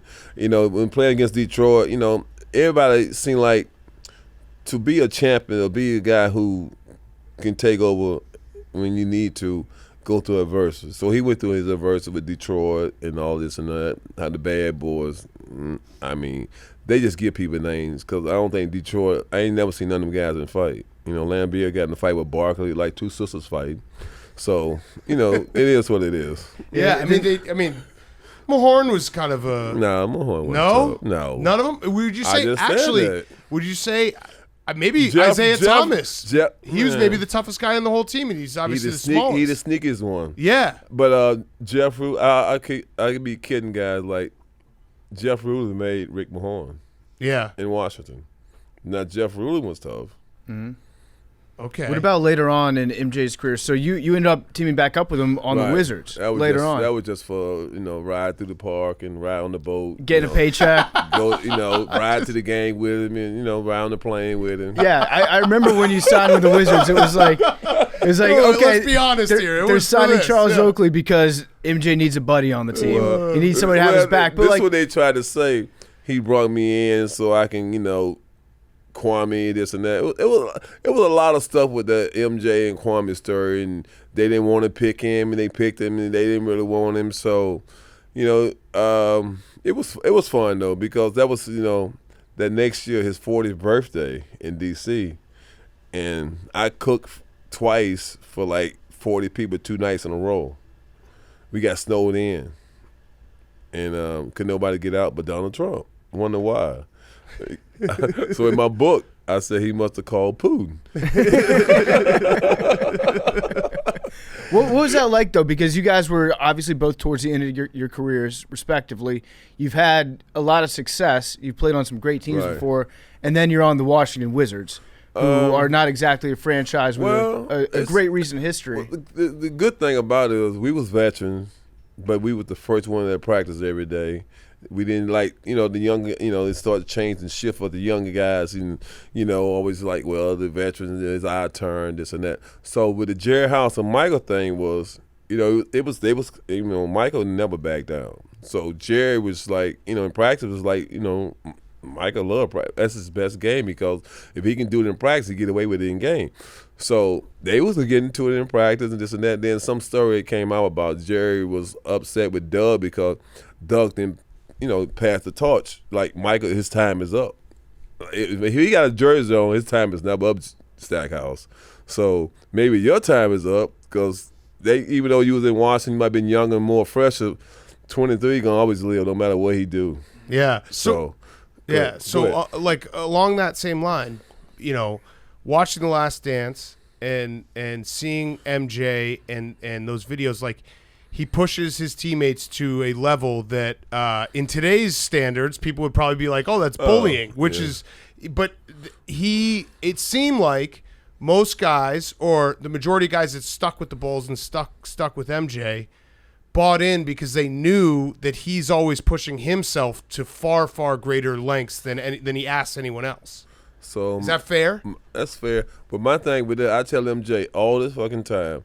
I said, you play with a lot of bum, garbage guys. I said, whenever it rain, They should come and dry your car off. When it snows, they should come and do your driveway. If you need a ride somewhere, it should all them bums you play with should be on speed dial. All of them should be. If MJ called, but I think in Last Dance, Scotty got a little, offended by a lot of things that happened, with saying this story. He didn't want to go in the game because of Kukoc, this and that. I told Scotty, I talk to Scotty all the time too. I talk to Mike, so I told Scotty when for this, your paycheck was Jerry. Why y'all so tough on Jerry? Jerry didn't write the pay. Jerry was the scapegoat. Jerry was there. He did a great job of putting the team together. Y'all won 6 championships, and they don't want to give him no credit. But he's a small guy. Small guys get their complex. So I said, Scotty, it wasn't Jerry. It was Jerry Reinsdorf. Yeah. The check said Jerry was the scapegoat, but Jerry Reinsdorf put names on. But they, a couple other things. So he, so he came out. He came out with a book too. He came out with a liquor line and a popcorn line. So he doing a lot of stuff. But Mike just, Mike in the Last Dance, Mike, he said he had the pad, so he couldn't lose. He ain't gonna lose anyway because of MJ. So a lot of guys took like Gary Payton. He said, I'm not worried about Gary Payton. So I thought Gary Payton probably one of the best defenders in the league. I'm gonna say, okay, motherfucker, you feel you got the last word in. But Mike thing was, hey, I didn't make him do the interview. Yeah. Right. Yeah. He said, hey, y'all should, hey, I'm Michael Jordan. So Yeah. So right now, if you get a call from Michael Jordan and he's about to get jumped outside a gas station, how quickly are you on a flight down there? I'm good call Air Force One. Yeah. You there? No, I'm gonna get there. Yeah. So obviously MJ, one of the most famous guys in the world, and he's got a small circle. How have you you've been in his circle from day one pretty since much? '86. Yeah. So who's a better gambler, you or MJ? He got more money. Yeah. He can take more chances. Okay. And now, are you a golfer? Yeah, he a better golfer. Yeah. Keep talking sports. I mean, This is how you stay in his circle, by the way. You just keep saying he's better at everything. No, I don't. I'm a grown man. I put my pants on like he put them on. He know it, and he know how I put them on. Slap meter. PFT had the slap meter a little higher earlier. Yeah. I think I'm now on the slap meter. I'm not a groupie. I'm way from a groupie. So your friendship with him, I mean, it's the test of time. Is it? I got a better test of time for you. He doing the forward in my book. There we go. So he like being around me too. Yeah. Yeah. It has to be like your friendship obviously means something to him. Nah, we good. We don't get into that. I don't have to agree with him. I don't agree with him all the time anyway. Yeah. I mean, I got an opinion. I mean, what the fuck? Right. What is it, do you think about Charles Oakley that makes you a guy that people trust? That people like to have around inside I've been the same way since I was 10 years old, my grandfather, until now.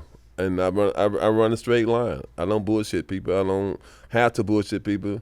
I tell the truth. I mean, if you like it or not, but you ask me a question, I'm gonna give you the best answer that I think that people want to hear. Not something that the press want to hear. The people who buy in the paper, who listen to the station. So my thing is, I just try. I mean, honest. You got to be honest in life. It's too many fake people out here, and that's what's wrong now. People faking it to do this, faking to do that, and that's why the pandemic is going on. We not handling that the right way. We should have been took care in a more way that now we just trying to. Just making the whole country look bad. Yeah. What who's the guy that you played against that you respected the most in terms of like a toughness, like we're on the same level? I don't know about that. No other player I played against. I ain't respect none of them really. Really? No. I mean, they might have been better than me, but I don't have to respect them. Right. No, they know they had a fight. When I might not be a top 10 rank, but when I get in the ring, I'm gonna feel like one. Yeah. So there was never a guy that you were ever even like a second of a hesitation of like, I don't know, this guy's pretty strong. No, none of them. I mean, that's got to be a good feeling. I don't even think about that. I just know what I got to do when I get on that court. I had to play hard. I got to defend my teammates. I got to let them know it's not gonna be no cakewalk in this lane. So. I ain't worried about none of them guys. Well, yeah. I'll tell you one guy that got the best of you on the court, and that was He might have scored more points. No, I'm talking physically. Who? He escaped your grasp. Jeff Van Gundy. Yeah. In the brawl, you had to hold him back. You messed up his hair a little bit, but he's slippery. He's wiggly. He wiggled like out of your arms. Can you walk us through like what happened in that fight when it was Zoe and when Larry Johnson? LJ, they got it, something about a girl, I think, and I don't know who got the last kiss, but it was a fight, and my teammate go, I go. That's what I do. I think that like reading all the stories and reading about guys who played with you, I think that's my favorite part about you is that everyone to a man is like, if anyone ever stepped to me, I just knew Charles Oakley was right behind me right away. Supposed to be. And that's a teammate. Yeah. I'm getting me a tag. So Oak for president. Oak for president. I mean, LeBron said that. What made Pat Riley such a great coach? I guess L.A. talent. In New York, hard work. We had less talent. Yeah. When you got Kareem, Magic, Cooper, Byron Scott, Michael Thompson, and I mean James Worthy. So New York, you got one Hall of Famer. I mean, I guess he's Hall of Fame. Patrick Hall, he's Hall. Definitely. He's but anyway, that was part of the battle. But us, we just had to take on a different way of not having talent, or playing just tough and strong mind every night. Pat Riley, he stay on you. He work you, and you gonna get a chance to win with his system. But some guys not built for the system. Yeah. Some guys Pat Riley, he can give you the pep talks. He can get you going. And some guys I didn't need that because like I said, I knew if it's snowing, I got a snow plow. I'm gonna go snow the plow, go stow the snow. So a lot of guys need that extra boost. I didn't need that. So who was your favorite coach to play for? Butch Carter in Toronto. I mean, because he can get a lot of credit. He can coach a lot of years, but when he was on the court, he made everybody game so easy. Vince, Trace, all them guys. He put you.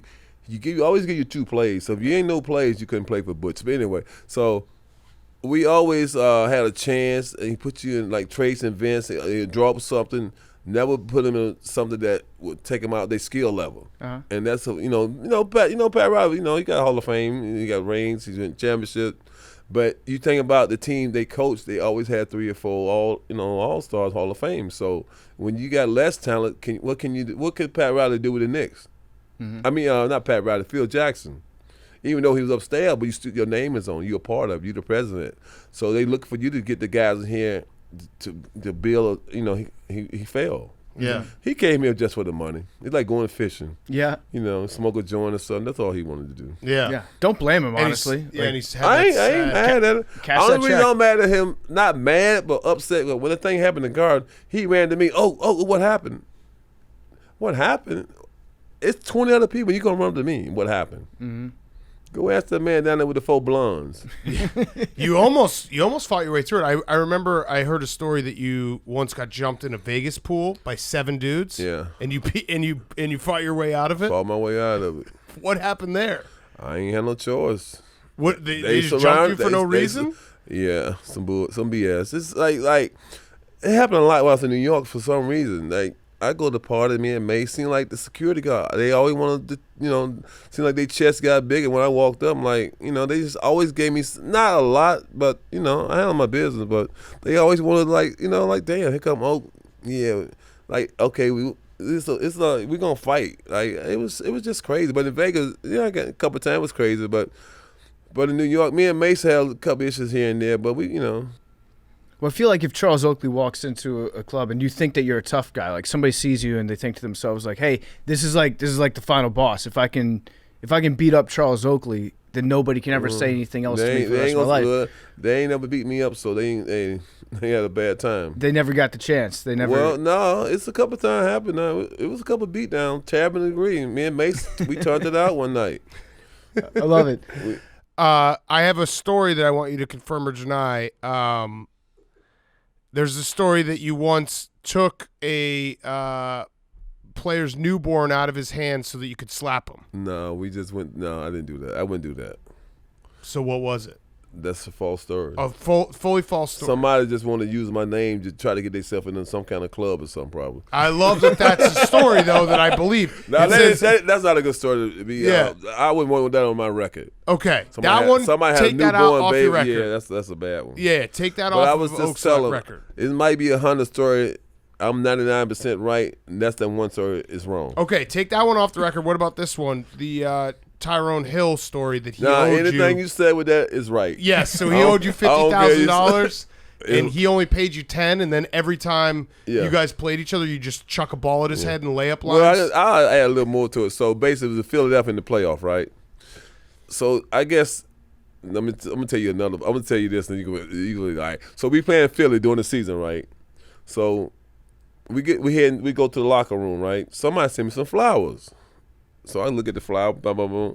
Said, so I see the ball boy from Philly because they do both locker room. They go back and forth. So I told my name off and wrote to Tyrone Hill from Charles Oakley. I gave the ball boy $100. I said, put these in his locker and let me know when he walk in. So he came back about 30 minutes later. He just walked in. And I said, did you do what I asked? He said, yes. I said, did you watch him? He said, yes. He started reading it. And then he said, he started coughing. So then he said, after he read, he started coughing. And the ball boy said he kept coughing, and he told the team he was sick. He was a little under the weather, so he went back home. Oh, that's fantastic. That's awesome. So I guess if you were playing in the NBA today, do you think that your game, your skill set right now, you said 20 points, 20 rebounds a game. Right. Is there a player right now that you think kind of matches up to what your skill set was that's taking advantage of, like you said, the more missed shots? PJ Tucker, I mean, for his toughness, I give him, but he wasn't a rebound. He was just a guy who just got a chance to play, and he spotted up 3 in Houston, and he's a warrior. But no, I mean, I can, offense rebound, I can hit the mid range, and I can make key is I can make my free throws. Mm-hmm. So. Do you think the fact that like people aren't shooting as many mid-range jumpers in practice, that's why a lot of the great players aren't so great from the foul line? No, ain't got nothing to do with it. Like this is like when I played, I ain't touched the ball maybe like from a teammate maybe 4 or 5 times. Most of my points came off offensive rebound and putback. So that's just all into the individual. Yeah. You gotta have a touch. Like playing ping pong and stuff and tennis, and it's about having a feel and touch. So. That's why I did other things. I played football when I was coming up, So, but free throw is all in your mind. You just got to practice. Yeah. I mean, I wasn't great in college, but I got from 68, 70 in college to 80, 85 in NBA. So, I mean, I worked on it. Yeah. We mentioned your book that Michael Jordan's writing the foreword. So it's coming out in February. Yes, it's called The Amazon, Last Enforcer. Yeah, The Last Enforcer on Amazon pre-sale right now. So you can order now and get it after New Year's. Okay, so order it right now. You said everyone's heard the B and C stories. The A stories are going to be in the book. This gonna be closer to not C, but closer to A. But then another book gonna come out after this one. A plus. A plus. There we go. Can you give us an A story? And if it's a good A story, people have to legally. You have to go buy the book. I'm telling them our fans will do anything we say. So if you give us a good A story, they'll go buy the book. Good A story. All of them is A's. So. It's just they got to get the book. I mean, I hate to say one story. Give us a Patrick Ewing story. I don't talk about that, Ewing. Okay. There ain't no story. Give us a. That's a newspaper you order don't come. What about a gambling story on the plane or with MJ? What's the most you've seen MJ gamble in a night? Were you with him in Atlantic City? Not that time. Okay, not I've that been time. in with him. Really, I mean, like I said, when you get that kind of money, it's no limit. It just people want to like have something in it, just have some. Oh, MJ was in Atlantic City. We lost that series because I think more you write about it, more just it feed him. Because if you watch The Last Dance and his Hall of Fame speech, it was about things people, he feed off of stuff. You talk about him. He did that. He shouldn't have. So my thing is, some people you mess with, some people you don't. Right. It's like a bully pick on the wrong guy and get his ass whooped. Right. So that's what MJ do. So if you're hanging out with MJ right now and you guys are gambling and you start talking shit to him, you just know that he's gonna It don't matter. I assume he still has that all the Well, time. I can talk shit to him. He can't beat me up. Right. I mean, that's different. I mean, it's something you control on the basketball court. But I mean, I don't just talk. See, we don't just talk shit to him on the court. He know me. If he says something wrong to me, I might hit him. He says something. Okay, I'll give you a prime example. So I was at the golf course 2.5 months ago, and it's 20 people sitting at this table, 10 at that table. So I walk in. He said, "What's up, motherfucker?" I said, "What's up, motherfucker?" So I had to put my shoes on. He jumped me on my back, and I flipped him. And I said, "Yeah, motherfucker, it's still here. I'm the boss. You the boss of this club, but I'm the boss of Oakley." So, and as I flipped him over, and he looked up at everybody, "Ain't nobody gonna help me?" They start eating like this. So it was funny what happened. But no, we always kid around. We got that thing that no matter what we do, we see when he smack me, I smack him, we still tight. Yeah. That's great. Is he your best friend? Yeah. That's pretty cool. I'm just saying, he's the best friend since once I got to the league. Growing up, I got some other guys in Cleveland. We cool, this and that. But yeah, for longevity, like the last 30 years plus. Yeah, I mean, anytime I call him, he call me back, answer. I mean, he was just upset about what happened in the garden, and I just told him the man was wrong, and I flew down the next. Another time in Vegas, I'll tell you that. So that incident was they broke my wrist. So they called MJ like 4:00 in the morning because something had happened, this and that. There's always something. So they called him I'm like, okay, well, he called me. What the fuck going on? I said, man, it was an incident. I said, who called you? You should know what happened. About now, they called you calling me, so it means somebody must have called you. I ain't called you. So, but anyway, they messed my wrist up. I go to Desert Inn Hospital, X-rays show 2 fragile bones. They put a cast on. So the next day, I fly to MJ house, having a little party. I get there. He said, "Yeah, motherfucker, let me sign your cast." I said, "Motherfucker, you ain't signing my fucking cast." He said, "Because it was a paper cast. He's a Q dog." Yeah. I said, "No, motherfucker, you should have fly there to help me out." Shit, I would have had a broken wrist. Yeah. But no, that's my man though. He always come to bat for me, and I'm glad I was a part of him. And when we had an issue, I was there for him. That's probably the first time he's offered to sign an autograph in like 50 years. Yeah, he gets requested from so many people, and you're like, "No, I don't want your signature." Yeah, high demand. Yeah, yes, high demand. That's awesome though. I mean, I think having Charles Oakley as a best friend would be pretty cool. Yeah, rolling around. I mean, he made some ways for me, and a lot of people always still come up to me. "Are you still biting off MJ?" I say the check still cashing. I'm curious. What's the difference between, at least when you played, between a tough player and a dirty player? Where's that line? A dirty player when he do something more than once to me, I give you a freebie. Yeah. The second one, then I'm taking charge. So someone like elbows you in the head, you're like, all right, you get one? Yeah, that's it. No matter what he do, you get one. And how many times did someone just take that one and they're like, okay, thank you, Mr. Oakley, I will not do another one? Only guy who did it once and he did it second time, almost tried to catch himself, was Otis Thorpe. Okay. I teed off on him. I mean, because you hit me in the face. My thing is you almost got to check yourself out the game, because if it happens again, I'm taking over. Right. But no, it ain't never happened too often though. Yeah. Where does LeBron rank all time? MJ 1, LeBron 2. Okay. I like those rankings. Yeah. They always want to throw a center in third, so we will have to give it to probably Kareem or Shaq. Yeah. Kareem.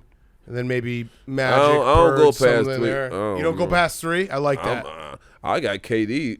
I got KD up there. Really? Yeah. I mean, he is. I got KD up there. I always talk about Bird is not better than KD. What about Wilt?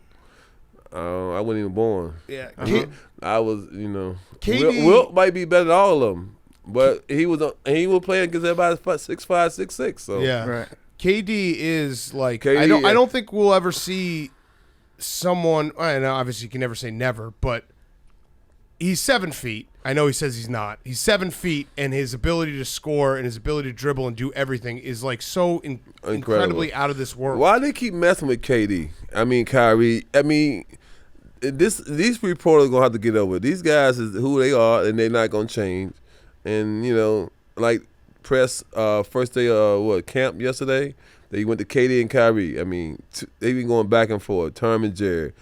Who was that? Used to be on a late night show. David Letterman asked KD. How they let David Letterman? That's embarrassing, though. I know they try to do all the stunts, all the publicity, trying to get all the headlines and news. You can't do that. I think they let David Letterman in to ask that question because they wanted. They didn't want to have people focusing on Kyrie, so they're like, "Hey, look, we're doing something fun." Though. They need to stop playing all these prank games. You don't play with these people's life like that. So. I mean, if he got 20 burning, let him have 20 burning. It's okay. It's clicks. It's clicks, and their relationship, sells, articles and podcasts. I mean, we're part of the media, so it happens. We talk about LeBron all the time. We talk about KD all the time.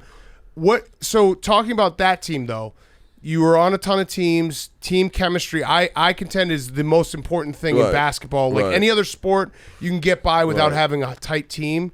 Basketball, you need a tight team because it's only 12 guys. What was the one time where like you felt like a team that you were on, the chemistry was falling apart, and you had a part in being like, "Hey, let's get back together, guys"? Toronto. Yeah. What happened there? It wasn't even falling apart. Training camp hadn't even started. We had heard about Butch had told everybody.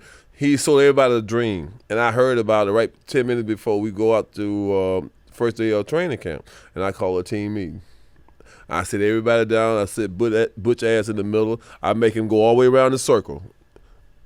And we dress everything you told everybody and say it in front of the team.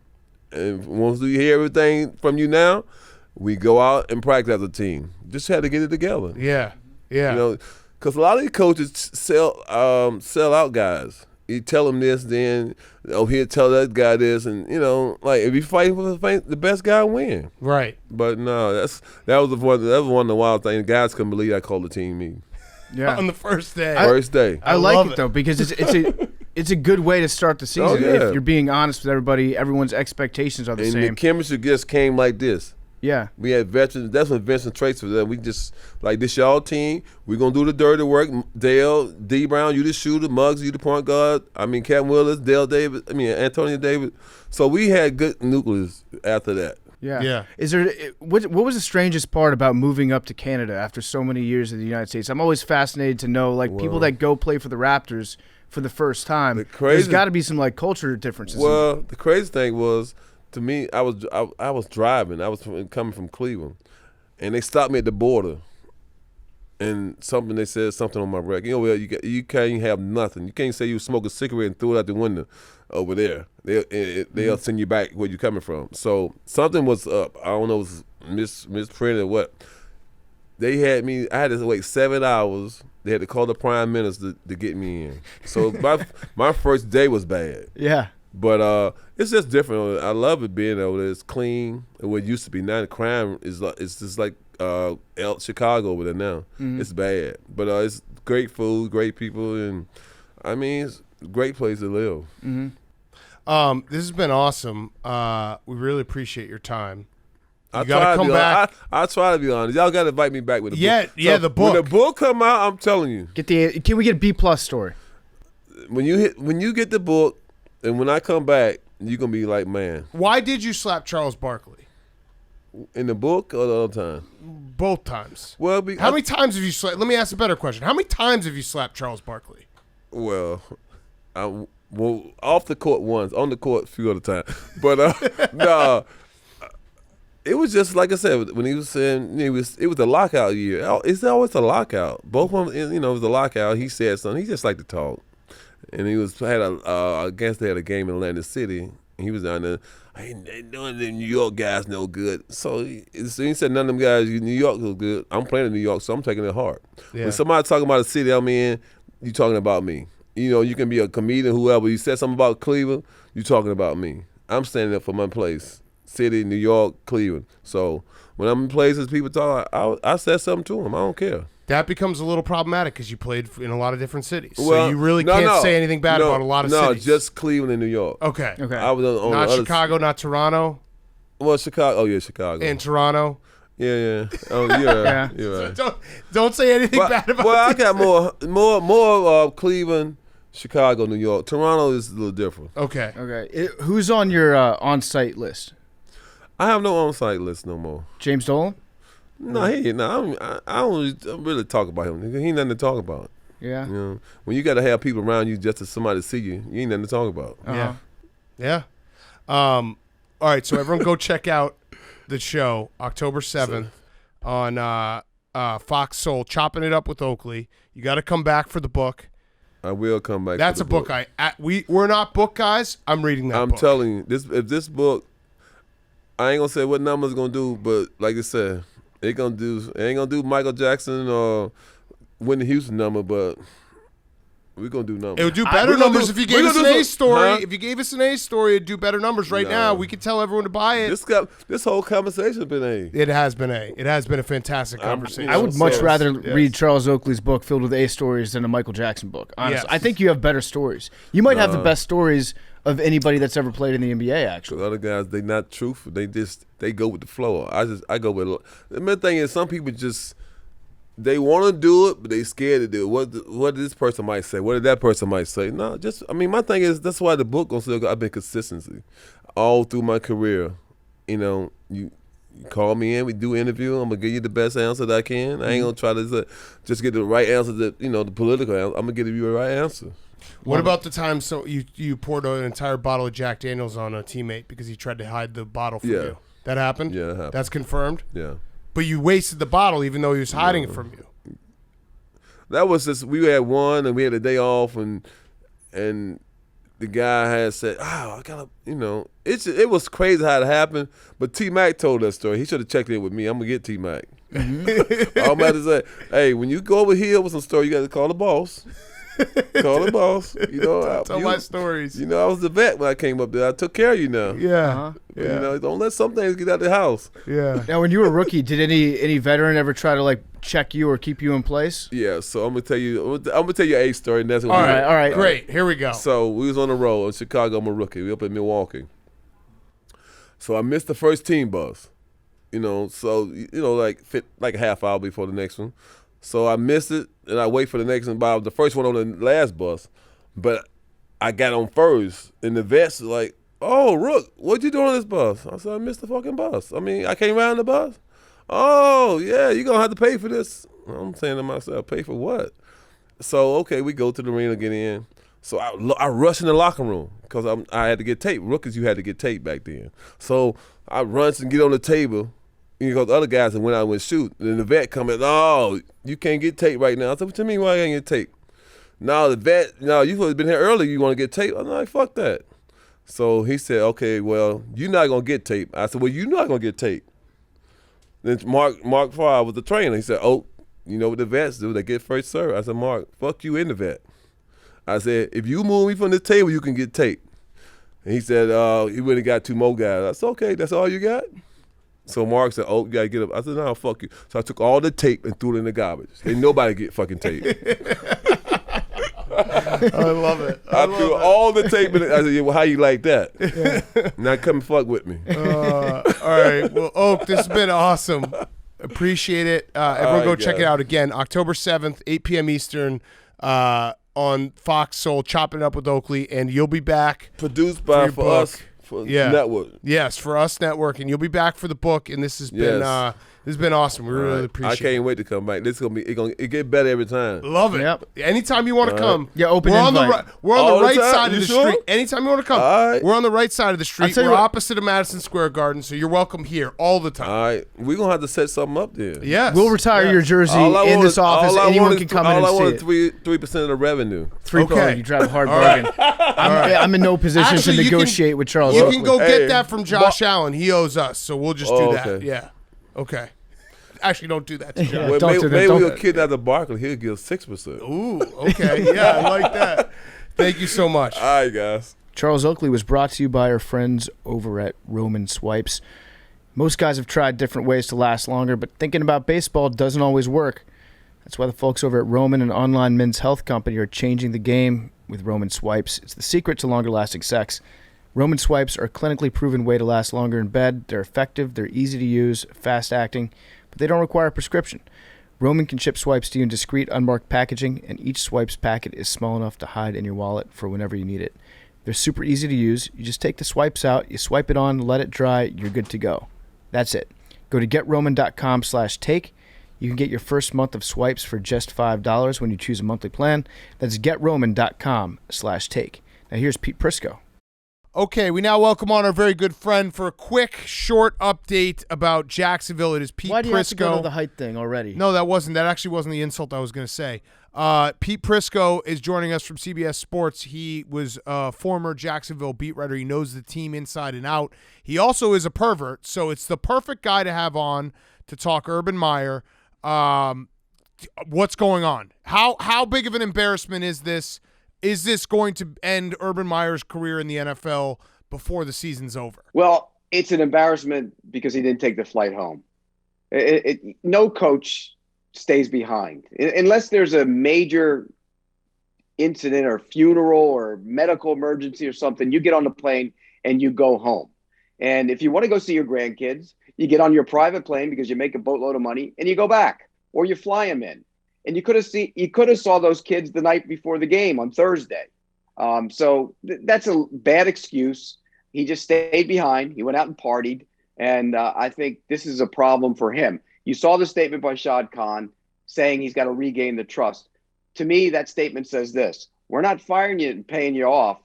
But I think it puts Urban Meyer in a position where maybe he would resign.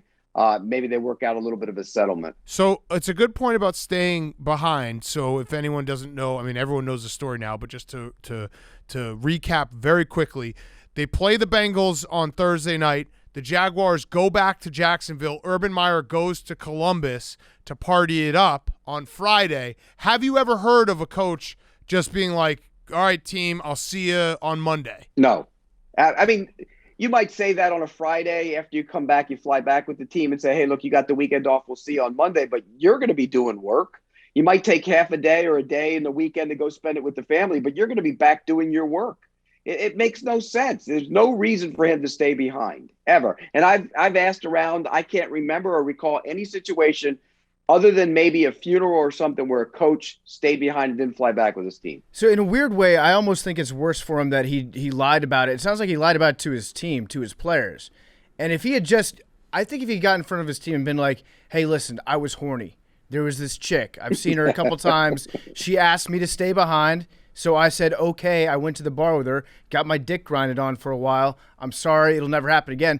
I think they probably would have had his back on that. They probably would have laughed about it and been like, okay, we all make mistakes. I at least understand where you're coming from. But the fact that he said, like, he told his team, I was at an event and a woman approached me. So bad at lying. And she was flirting with me, and I didn't know what was going on at the time. Technically, that woman is a grandchild. Is someone's grandchild, but he was like, I was out with my grandchildren and a woman approached me and she was dancing on me and I couldn't ignore her.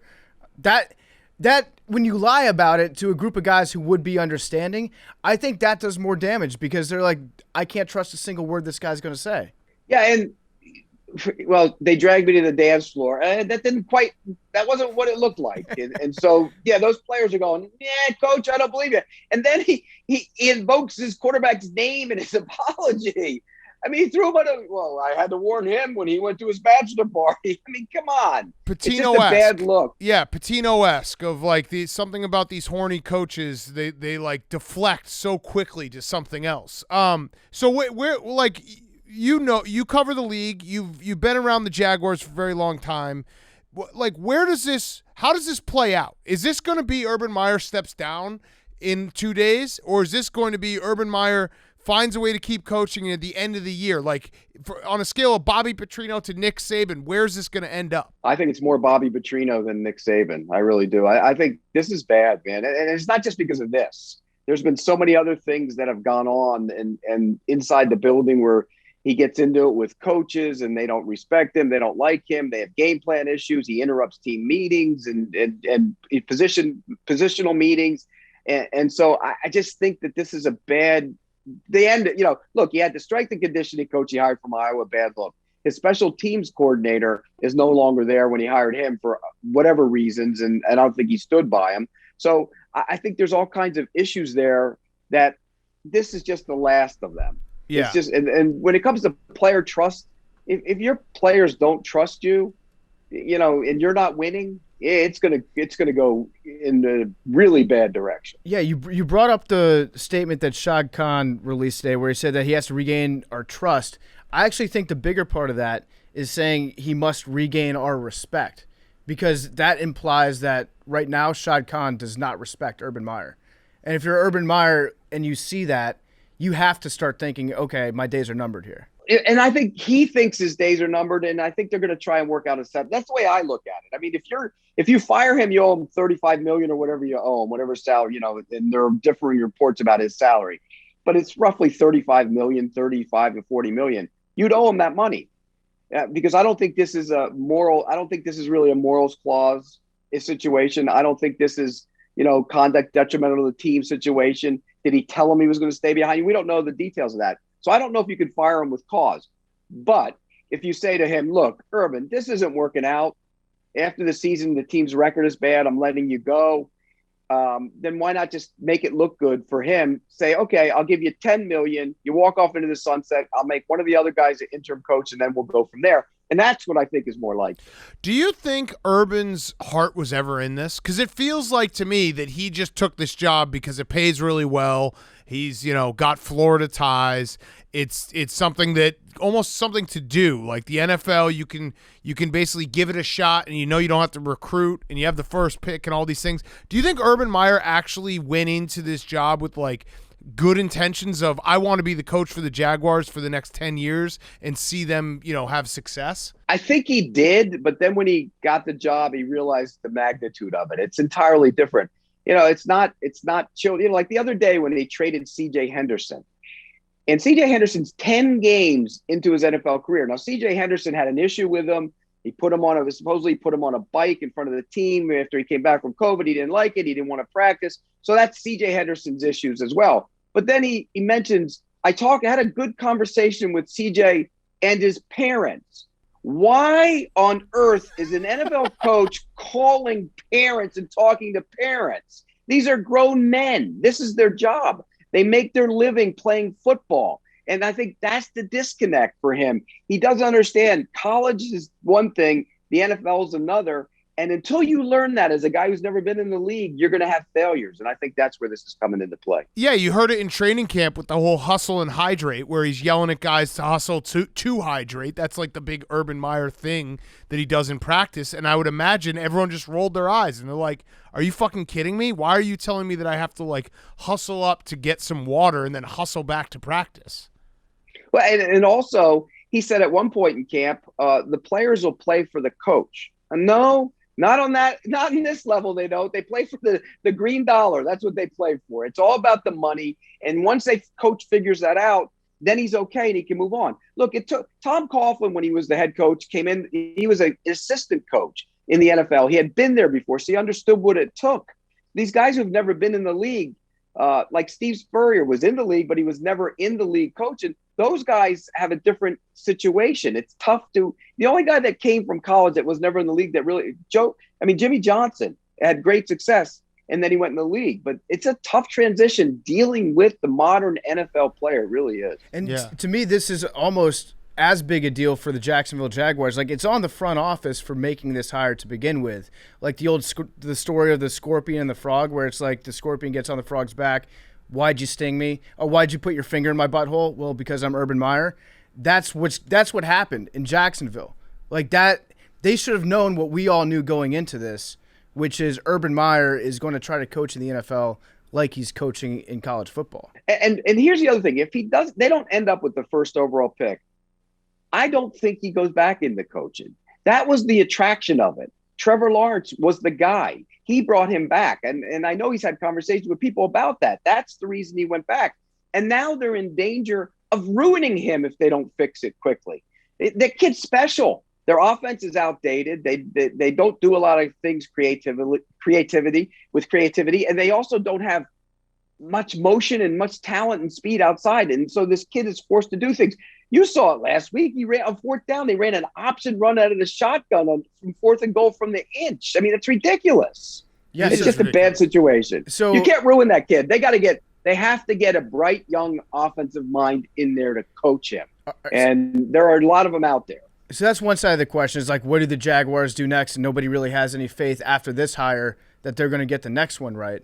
But then the other side is Urban Meyer. Do you think that this would screw up Urban Meyer's reputation enough to the point where USC wouldn't even touch him? Possibly. And here's the other part of that is after this whole mess, does he even want to go back into coaching? Yeah. I mean, college coaching is really a grind when it comes to recruiting. I just, how did he recruit? That's what I want to know. I mean, he's kind of a little socially awkward, it seems like. And the relationships you hear with people inside the building aren't exactly warm and fuzzy. So how does a guy like that recruit? How do you go into homes and get on Skypes and Zooms and recruit kids?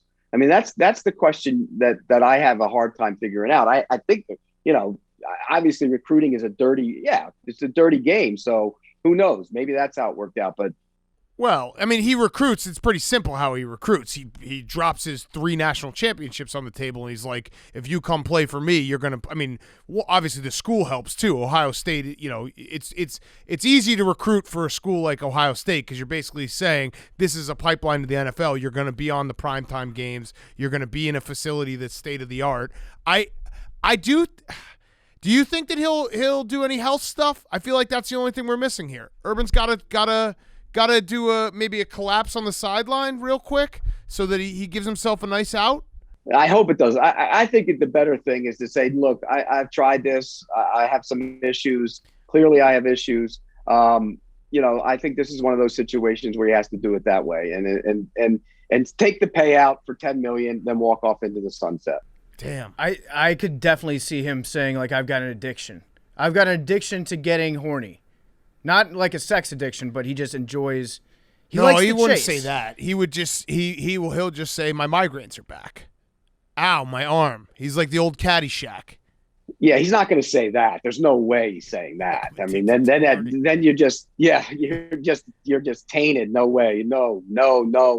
He will not say that. But there are ways to get out of it. And here's the other thing. From his family standpoint, what do they want him to do? I mean, well, that's the issue. I think his wife actually wanted him to go out and get a little, graze up on some ass and get his confidence back. I doubt it. Yeah, so I do. I think so. I think that it's a possibility that was true, but from what I've read about this after the fact, so Urban's still lying about it. He still hasn't finished lying about what happened. The girl that was in question, he knows her. They've worked together in the past. It's not like it was a random person that called him over and started grinding on him. How do you know that? Because I've done some deep digging on the internet, Pete. There's there's shit. A lot of people who don't like Urban Meyer who've written a lot of articles. I read some stuff too. It's like it's public. Yeah, it's public. He's tagged her in pictures that he's taken before, and so he knew her going into this. And yeah, he needs to at some point stop lying, but Urban Meyer won't ever stop lying. That's the problem. And he also sucks at apologizing. Oh, he's the worst apologizer ever. Terrible. When he was at Ohio State, we were like, he needs a vice president of apologies just to write his statement. Well, his apologies always end up becoming apologies for not apologizing correctly. So he never actually he's a genius at apologizing because he never actually has to apologize for the act. He just has to not apologize and then apologize for not apologizing. It's genius when you think about it. Yeah, I think the apology here was that he lied. I mean, that's the worst part of it. If you get caught like this and you definitely, it's all out there, everybody else, just say, yeah, I messed up. I screwed up. I'm an embarrassment to my team. I'm going to explain to them why I did it. Don't say I got pulled out to the dance floor. I mean, and I was there with my grandkids. That's the worst part of it. Just fess up. Once a guy fesses up, we tend to move on. Yeah. No, it's true. He hasn't figured that out. All right, Pete, last thing. We're 4 games into the NFL season. Would you like to give us an updated Super Bowl matchup? Well, my Super Bowl matchup before the season was Buffalo and Tampa Bay. And I think I'll stick with that for now. I know Tampa Bay hasn't been playing very well. I think Buffalo wins at Kansas City this week. I love what they've done on defense. I think the one thing they did was they drafted to knock down Patrick Mahomes because they only sacked him twice in 2 games last year. Boogie Basham, Russo, that gang, Epinesa. I think they're going to get after him. I think the Bills are the best team in the AFC, And the Cardinals are playing well, but I think Tampa Bay will get it together and start playing really well in defense. Okay. All right. And Russell Wilson, how close is he to an MVP vote from you? No, not right now. Damn. Kyler Murray is your Russell Wilson MVP. I We've tell you what, decided. Kyler Murray's in the conversation for sure. He's having a great year, and that's an interesting team. Will they beat the 49ers this week? That's a good question. I say yes. We're going to start a memorial, a Russell Wilson memorial, even though he hasn't passed. That will all be in the title. Halfway point MVP. So Kyler Murray by week 8, I think will get our halfway point MVP. Well, he got hurt last year, remember? Otherwise, he was in the MVP conversation. And as for Russell Wilson, the problem with that is every year he starts out really fast, and then Pete Carroll takes over and says, nope, we're going to run the ball more, and they ruin him. That's why it's named after him. Yeah, I love it. That's a great – hey, give it to him. Okay. All right. Pete, we have the rollback question. Oh, yeah, rollback question. Put in code PFT, get 20% off. We're going to send you a rollback Q-zip. What size neck do you have? That looks like too big. A substantial 18 and neck. a half? Yeah. Pete, my rollback question is, if you were in Urban Meyer's shoes, would you have cupped the ass more? I wouldn't have done it. Oh, okay. You wouldn't have done it? Wow. You would have ignored her? Yeah, wow. Okay. Wow, better man than Urban. Well, what'd you two have done? No, I mean, I would have gotten on that fucking dance floor. Urban's very good at ignoring women when one of their assistant coaches are assaulting Don't you them. have like two little kids? I do. I wouldn't be at a bar. You're in I wouldn't trouble. be at a bar on a Friday night. That's just actually. Neither would I. Yeah. So Neither I would wouldn't. I wouldn't put myself in that situation. I know the MD-40, whatever. What was that you used to drink? That Mad stuff you Dog used to try and- 2020. Yeah. Yeah. Nah, you would have been out. Yeah. No, Mad Dog 2020, you lose all ability to function. Yeah. It's kind of like Okay. a really good way to never get yourself in trouble like that. It's just get too drunk too early. So it's like Quaalude in a bottle then. There you go. that Yep. is- Yep. It's throwback. Okay. Yeah. Not that all I right. know anything about that or anything. Pete, thank you very much. We appreciate you as always.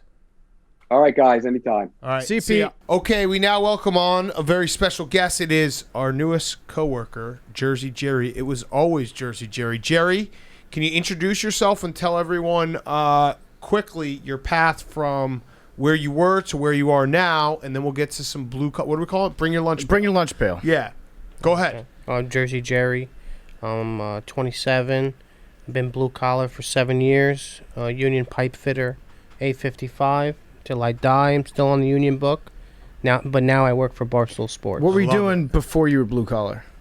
I was bagging groceries. That's still blue also collar. blue collar. Yeah, Yeah. so I guess maybe a good place to start with this would be, what is your definition of what is and what isn't blue collar? I think anybody who gets up early and goes to work, packs their lunch, and works on their feet and works hard, I think that's blue collar. I love it. I love it. So you're working on gas lines. Yep, high pressure gas line. Yeah. Dangerous job. Mm-hmm. Always following the rules. Yep, Yep. always. Safety first. Except when the vape comes. Yeah, then you got to have a vape on you. You got to keep that thing on you. But it's great that you're here. Great that you're fighting in Rough and Rowdy. You're a Yes. very funny guy. You've been doing some funny stuff for a while now, so this isn't just out of the blue. But we thought it'd be good to have you on to talk blue collar every couple, once a month or once every 6 months or 6 weeks or so. Questions from the people. Okay. Also, for people who are not watching on YouTube, Jersey Jerry, very good looking guy, got a great chain, 7.5 shoes. Is that true? Yeah. 7.5? Yeah, I mean, I made it clear 2 days ago that I do wear a 7.5, but I didn't say it on air. Yeah. And then I said, let's keep that in the office, But Such a big cat's such a shamer. Yeah. That's Hey, rule number one. No, I mean, can you bleep out 7.5? Yes, bleep for it me? out. Yeah. Bleep it out. Bleep it out. That'd be- Please, yeah. bleep it out. Can you please bleep it out? Jerry, you breed French bulldogs too, right? Yep. There it is. There, yeah. Let's take a look. You got him on the arm there. Do you have any puppies right now or what? Yep, I got 4. How cute are they? I have 2 puppies, sorry. Two right now. puppies. Yeah, I love French bulldogs. Why are you looking at me like that, Hank? Beautiful dogs. Great dogs.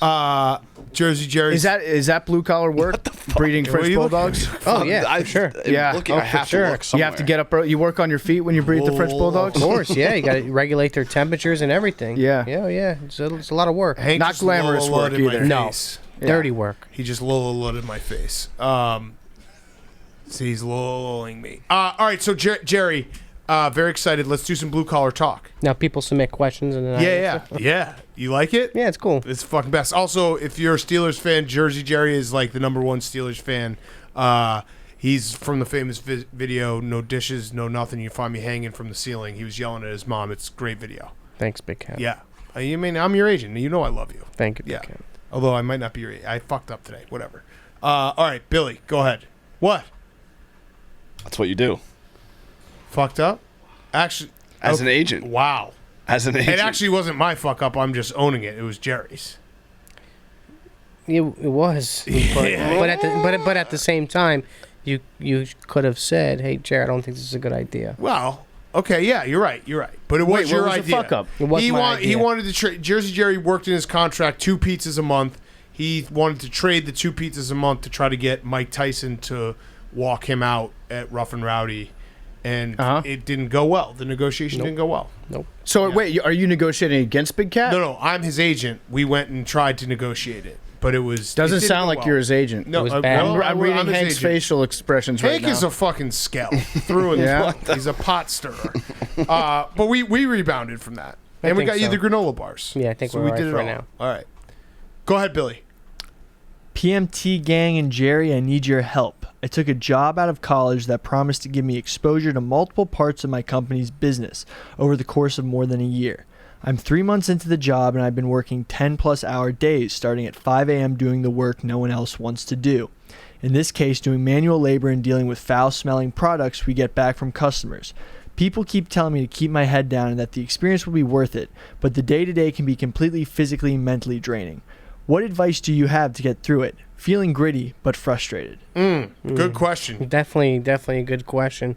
You know, the philosophy I've always had, and I always tell my mom this, you know, no matter how bad a day I'm having, no matter what, I believe in blue collar, and I believe in the work ethic. You know, it took me, I'd say, 7 years of blue collar. Blue collar was never my dream. Blue collar was just a grind. My dream was to be a star. My dream was to be Jersey Jerry. And it took 7 years of blue collar, and look at me now. I'm at my dream. So this guy must have a dream. He has to keep grinding. And until then, it might take 7 days. It might take 7 years. It might take 17 years. But he has to keep grinding. I love it, Jared. That's a great fucking I advice. absolutely love it. Do you think that there's so the way he was describing what he does at work, they said you're going to be exposed to all different parts of the company. It sounds like that might not be a very easy way to get ahead at the company because Probably you're just not. floating around and probably doing, you know, different departments' dirty work instead of finding your lane and having, you know, one department that you work for. You make your name at it, you know? Exactly. It's probably easier to build up the ladder that way. Am I wrong to think that? I agree. I agree with that. You gotta basically say, this is, now that I've seen every part of how it works, pick the one part you actually Exactly. like and tell your boss that. Good point. Yeah. What's up, fellas? I work as a laborer on a construction crew in New Jersey. I like this. Sitting up. One day before work, I arrived at the site earlier than usual and noticed another car was parked not too far from me. As I glance over the car next to me, I see a head pop up from the driver's window. I made direct eye contact with both individuals. Turns Okay, out this the is from The security guard Sopranos. from the site was Sopranos. getting a He's little doing a Sopranos. morning Vito, lovin' yeah, it was from Hank- one of the Hank- Sands. I legitimately didn't know Way to that. go. Finn looked over and Way to saw go. Vito. That ever happened on the site? Never, No. never my Later type that of size. day, I was No. approached by You the know how to same keep your mouth shut. I like man that. and Yep. offered tickets to the Yanks game. I had no idea. No, all right, Okay, stop, never Billy. mind. It's the Sopranos. I didn't actually see the Sopranos. Yeah, I had no idea. I'm the one that picked the questions. I didn't know that because I haven't fucking watched The Sopranos because Big Cat and PAT spoiled it for me. We did What do you not think about that, actually do Jerry? that. What do you think about that? I didn't see where that question was going, but I mean I've watched The Sopranos, but I don't know. I don't remember that part. You ever? Are there any no-show jobs? What do you mean no show jobs? Like there's a guy who shows up at like once Oh a month. yeah, Yeah. yeah. You get one of those. And, but Can you don't get us one of those? Yeah, but you don't try to talk about that. Okay, Yeah. sorry. What about if there's if everybody starts picketing outside? Does the That- bosses ever sending some thugs to rough you up? No. We run the show. You know, the supervision. You know, if we don't like something, we're gonna stand down. We're not gonna work. And then when we don't work, you know, lights and gas, electric, none of that stuff works. So Right. they know not to mess with us. Did you ever have to, being in a union, did you ever have to go Yes. stand outside with the big rat? Yeah, and it's tough because, like, think about it like this. There's guys that been in this company 35, 45 years. They built a big bankroll. They can go on strike for 6 weeks, 6 months, and it not affect them. But there's a lot of young kids, and it takes balls as a young kid, who doesn't have a big bankroll to be without work for 6 weeks until we negotiate. But that's union life. But that welcome to the union. Yes, And what I like what it. number are you? 855 pipe fitter. Till he 855 dies. pipe fitter. Love it. Yeah, and until you die. are you still a member? Yes, of I that? will be. Yeah. Yeah, Okay. $12 a Still month. paying the dues? 17. $17, sorry. I want to pay the dues. Yeah, I do. Could I join that union right now and I've just not tried. actually work but pay them? See, I don't think that'll work. Yeah, I've tried. I've tried to just Yeah. pay for it. Yeah. Cat, Hungry Eyes, Honk, and the rest. Sup. We unioned up over a year ago. Our union hasn't done jack shit for us as workers. And our dumbasses accepted a 4-year contract as our first contract. 2 guys got sending dick pics, and only one of them got pushed out. What are we supposed to do? Sounds like it's a bubblegum union. Oh, what's a bubblegum union? It's a fraud union. It's a fake union. Yeah. Union in name only. Yeah. No, I would love to know what union that is. Yeah. Because I mean, right off the bat, red flags, 4-year deal. We don't do those. Yeah. What What's do the you standard guys do? terms? No, we do 1 or 2. Love it. Because we always want more money. We always want better benefits. You know what I mean? And like, there's a lot of unions that we need to give up something to get something. No. Yeah. We don't give up. Yeah. There you I love go. it. What is there a clubhouse that the union hangs out at? Yeah, not really a clubhouse, I would say. They do a lot of events Like though. a tree fort? Not so much. They have the hall, but nobody really hangs out there. Got it. What kind of events do you do? Do you have like a They have barbecue? a golf event, barbecue, stuff like that. Yeah. Christmas party, stuff like that. Love it. Do you have to bring your own? Is it like potluck? or No, catered? everything is paid for. Nice. Nice. From that, that's part of paying your dues too. Yeah. Yeah. These parties they throw, it comes out of that. Yeah. But I would love to know what union Yeah, that that is. bubblegum union. Get So outta a here. 4-year deal. That's a pretty sweet gig if you're like the head of that union, where you just say, "Okay, we negotiated this deal. Now I don't have to do anything for the next 4 years." Exactly. Yeah. They need to be working for the workers. And you got to be careful with head of unions, man. Those guys, Watch them. I heard you paint houses. Exactly. Yeah. Mm-hmm. All right, next, Billy. Sup, guys, especially Jerry, Bubba, and Liam. Ooh. My buddy in sanitation is addicted to getting catfished. Every day he shows me more and more porn stars that he believes he's sexting with. The real problem is that he shows me the sex and in the process shows me all his dick pics. It's not blue collar to go to HR with this issue, so any advice would be appreciated. Thanks. Is this? I don't even know what to make of this. Yeah. he's just DMing. Yeah. You ever have Chicks? guys that overshare stuff with you on the job? Yeah, like stuff about their life and their marriage and stuff like that. I mean, the divorce rate I don't think you could look this up, but like we've done studies, like people in the union, like higher ups, the divorce rate for us is like over 70%. Holy shit. Because guys are working 70, Nonstop. 80 hours a week. You Yeah. know what I mean? What have you ever met guys in your line of work that maybe were DMing chicks and being like, "Oh, she might be real." Oh yeah. Yeah. Oh yeah. Yeah. Are there like if you're on a construction site, is there any truth to the whole like urban legend, the concrete blondes that hang out in and around the site? In case overtime goes a little late. It's more of like in the shittier areas. Yeah. Like your Pattersons and stuff like that. You don't whistle at women when they would. No. You respect women. Yeah, I don't cheat or I don't do none of that. Yeah. Yeah. How you don't even know how to whistle. Yeah, that's fucking terrible. Like, yeah, the guy. All right, let's You're do like Prince Andrew. You can't even sweat. let's do some role playing real quick. Billy is a hot chick, and he walks past you. You're wiping the sweat off your brow on a construction site. What do you say to him as he walks past? Hey, man, have a good day. That's awesome. I love it. I love it. What a gentleman. Yeah. We need to take back some of these stereotypes. Yes. They're offensive Yes. against construction Yeah, workers. Sure, yeah. Yes. How good does a cold beer taste after like a 12-hour day? Well, I don't drink. Yeah, he doesn't drink. Jerry doesn't Okay, drink. all right. How good do you think it As would his taste? agent, we plead the fifth on that question. Yeah. Okay. You don't have to answer these. How good does an ice cold Coca-Cola taste? See, after that's- all There you that? go. I'll tell you what, it hits a little different when it's in the glass. And- too. Yeah, it does. Yeah, In the and a glass couple bottle. Cheez-Its. Yeah. Oh. Full fat. The Mexican Yeah. Coke. The Yeah. best. Yes. All right, go ahead, Billy. Hello, White Collar Cat, PFT, Hank, and the Ouch. boys. Question for Jersey Jerry. I may have been a safety manager at a steel fabrication plant. The other day, I might have had a guy lose his finger on the job. Oh. He may have approached me carrying his detached finger and asked me what he should do.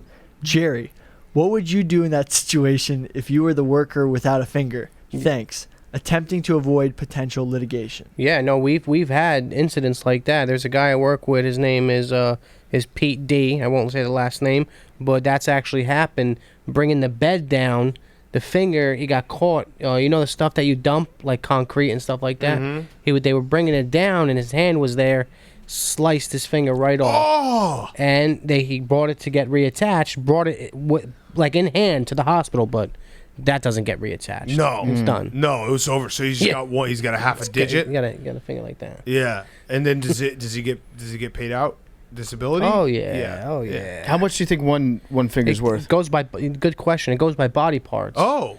So what goes is by it? a finger is like one of the least amount of money you can get. Oh, What if really? it's a thumb though? That's probably a lot. Yeah, huh? it doesn't matter. So Finger. let's just role play here. If Big Ben was a union worker, how much money would he get disability? Millions? Body's beat up bad. Yeah. You know, a Pec, lot. hip, Yeah. Nose. Neck, elbow, Neck. Yeah. Ribs. elbows back, foot, Yeah. both feet, Yep.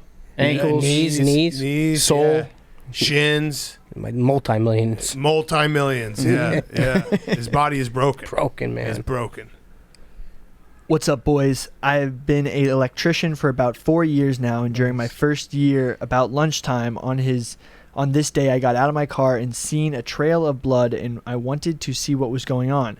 Come to find out, a man actually cut off half his leg due to a circular saw. Oh. I wasn't sure what to do. I did not want to have everyone look at me because I didn't want to be known as the guy who can fix everything, including a guy's leg actually hanging on by the skin. Oh. Any thoughts on what I should have done? Medics eventually came, and I never heard about the guy again. I'm sure Billy would know what I should have done. This guy had terrible grammar. Yeah, I mean, you know, in the union we believe in, you know, brotherhood, and you know that's your dying brother right there, and you're just gonna leave him to die like that. I would have picked up the leg, Yeah. And done what? call for help. Yeah. Picked it up and just maybe waved it over your head like help, help, help. Found an ice machine. Yeah. Stick it in there. Just kind of just jam it back in the socket. Something. It sounds like this Like guy a didn't tooth, do right? anything. Yeah, it sounds like he panicked and just froze up. What do you say? 4 years on the job? Come on. You know, 4 years. These people first become year. your family. Yeah. First year on the job. What would you say? What's the worst injury that you've ever seen on a site? Electrocution. Ooh. Oh, Yeah. That's tough. Jackhammering in the ground through the concrete, and he hit underground electric. It's bad. Yeah. He's paid off now. Never work again. Oh, okay. Okay. But is he Survived, okay? he survived, Okay, survived, all yeah. right. Okay, got I it. was Okay. waiting for you to Dancing say around he's that okay. a little bit. Burns throughout his whole arm and chest, Man. back side of his neck. What fucked about up. that old urban legend, or maybe it's a real story about the guy that was like working up on the 10th floor, and then he fell off, but he had a thing of sheet metal that he held onto with both his hands, and he glided down to the earth. Is that real? I think that's fake. Okay. Yeah, that guy's all right, dead. all right. He's done. All right, last one, Billy. Blue collar.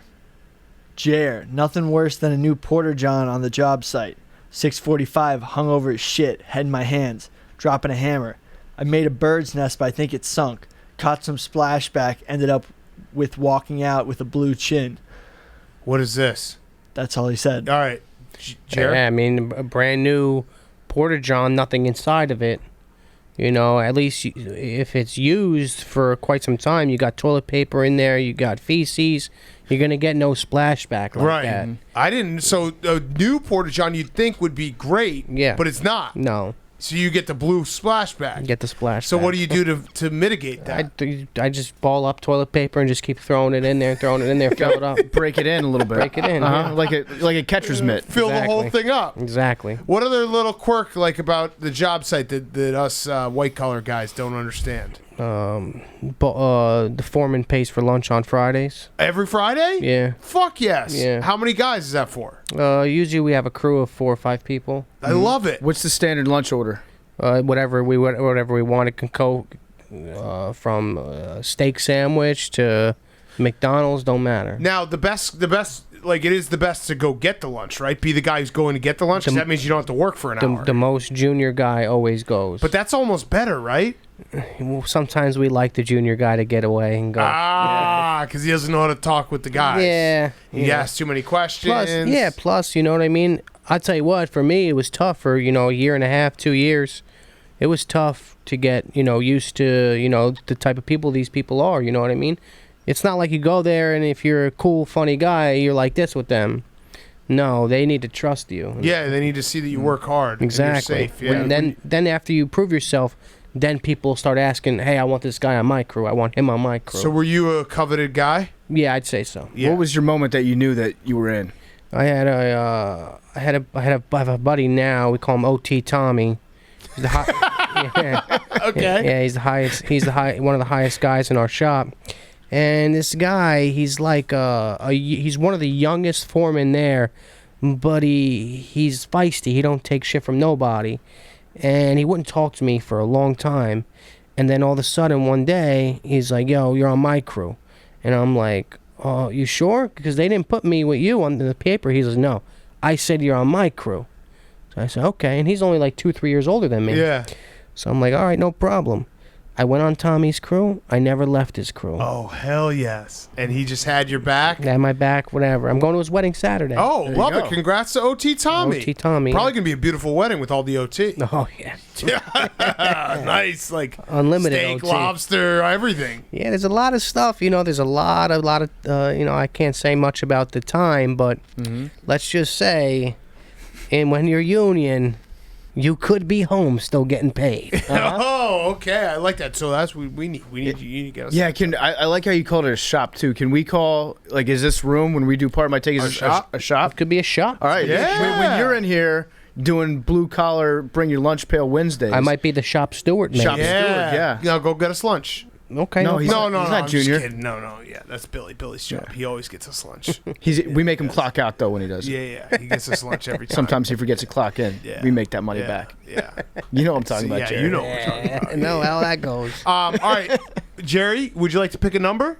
Sure. We guess numbers 1 to 100, and then we end the show. Mm-hmm. Go ahead. Just one number? Yeah, 21. 21. All right, I'm gonna go 97. 99. 69. 18. 8. 8. William has 6. 6. Jerry, if you get this, it would be the greatest moment in history. 16. Close. Well, yeah, close. Yeah, it's pretty close. Close. 5 away. 5. Not you bad. always do one. Yeah. And what happens if you win it? You You get just get satisfaction. You want us to do one more? Sure. All right, okay. Same number. New This number. doesn't count. This doesn't count, but it counts for Jerry and Jerry only. All right, we're gonna go. Jerry, go ahead. Guess 21, only 21, Jerry. Only 21. Jerry gets this one. This doesn't count for the record. Let's just see if Jerry can get it. 80. That's what I was gonna say. You want to go one more? Be here all day. All right, one more. All right, one more. 21. Just one more. 21. One more. All right. Like the Family Feud thing. Yeah. Just keep going.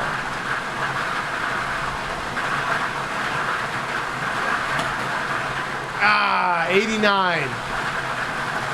Not so close. No. That's pretty cool, though, that thing. Yeah. I like it. Love you guys. Oh, shit. Great job, Jerry. Hank just cut it out after Billy realized that he didn't have his fact and said, "Oh shit."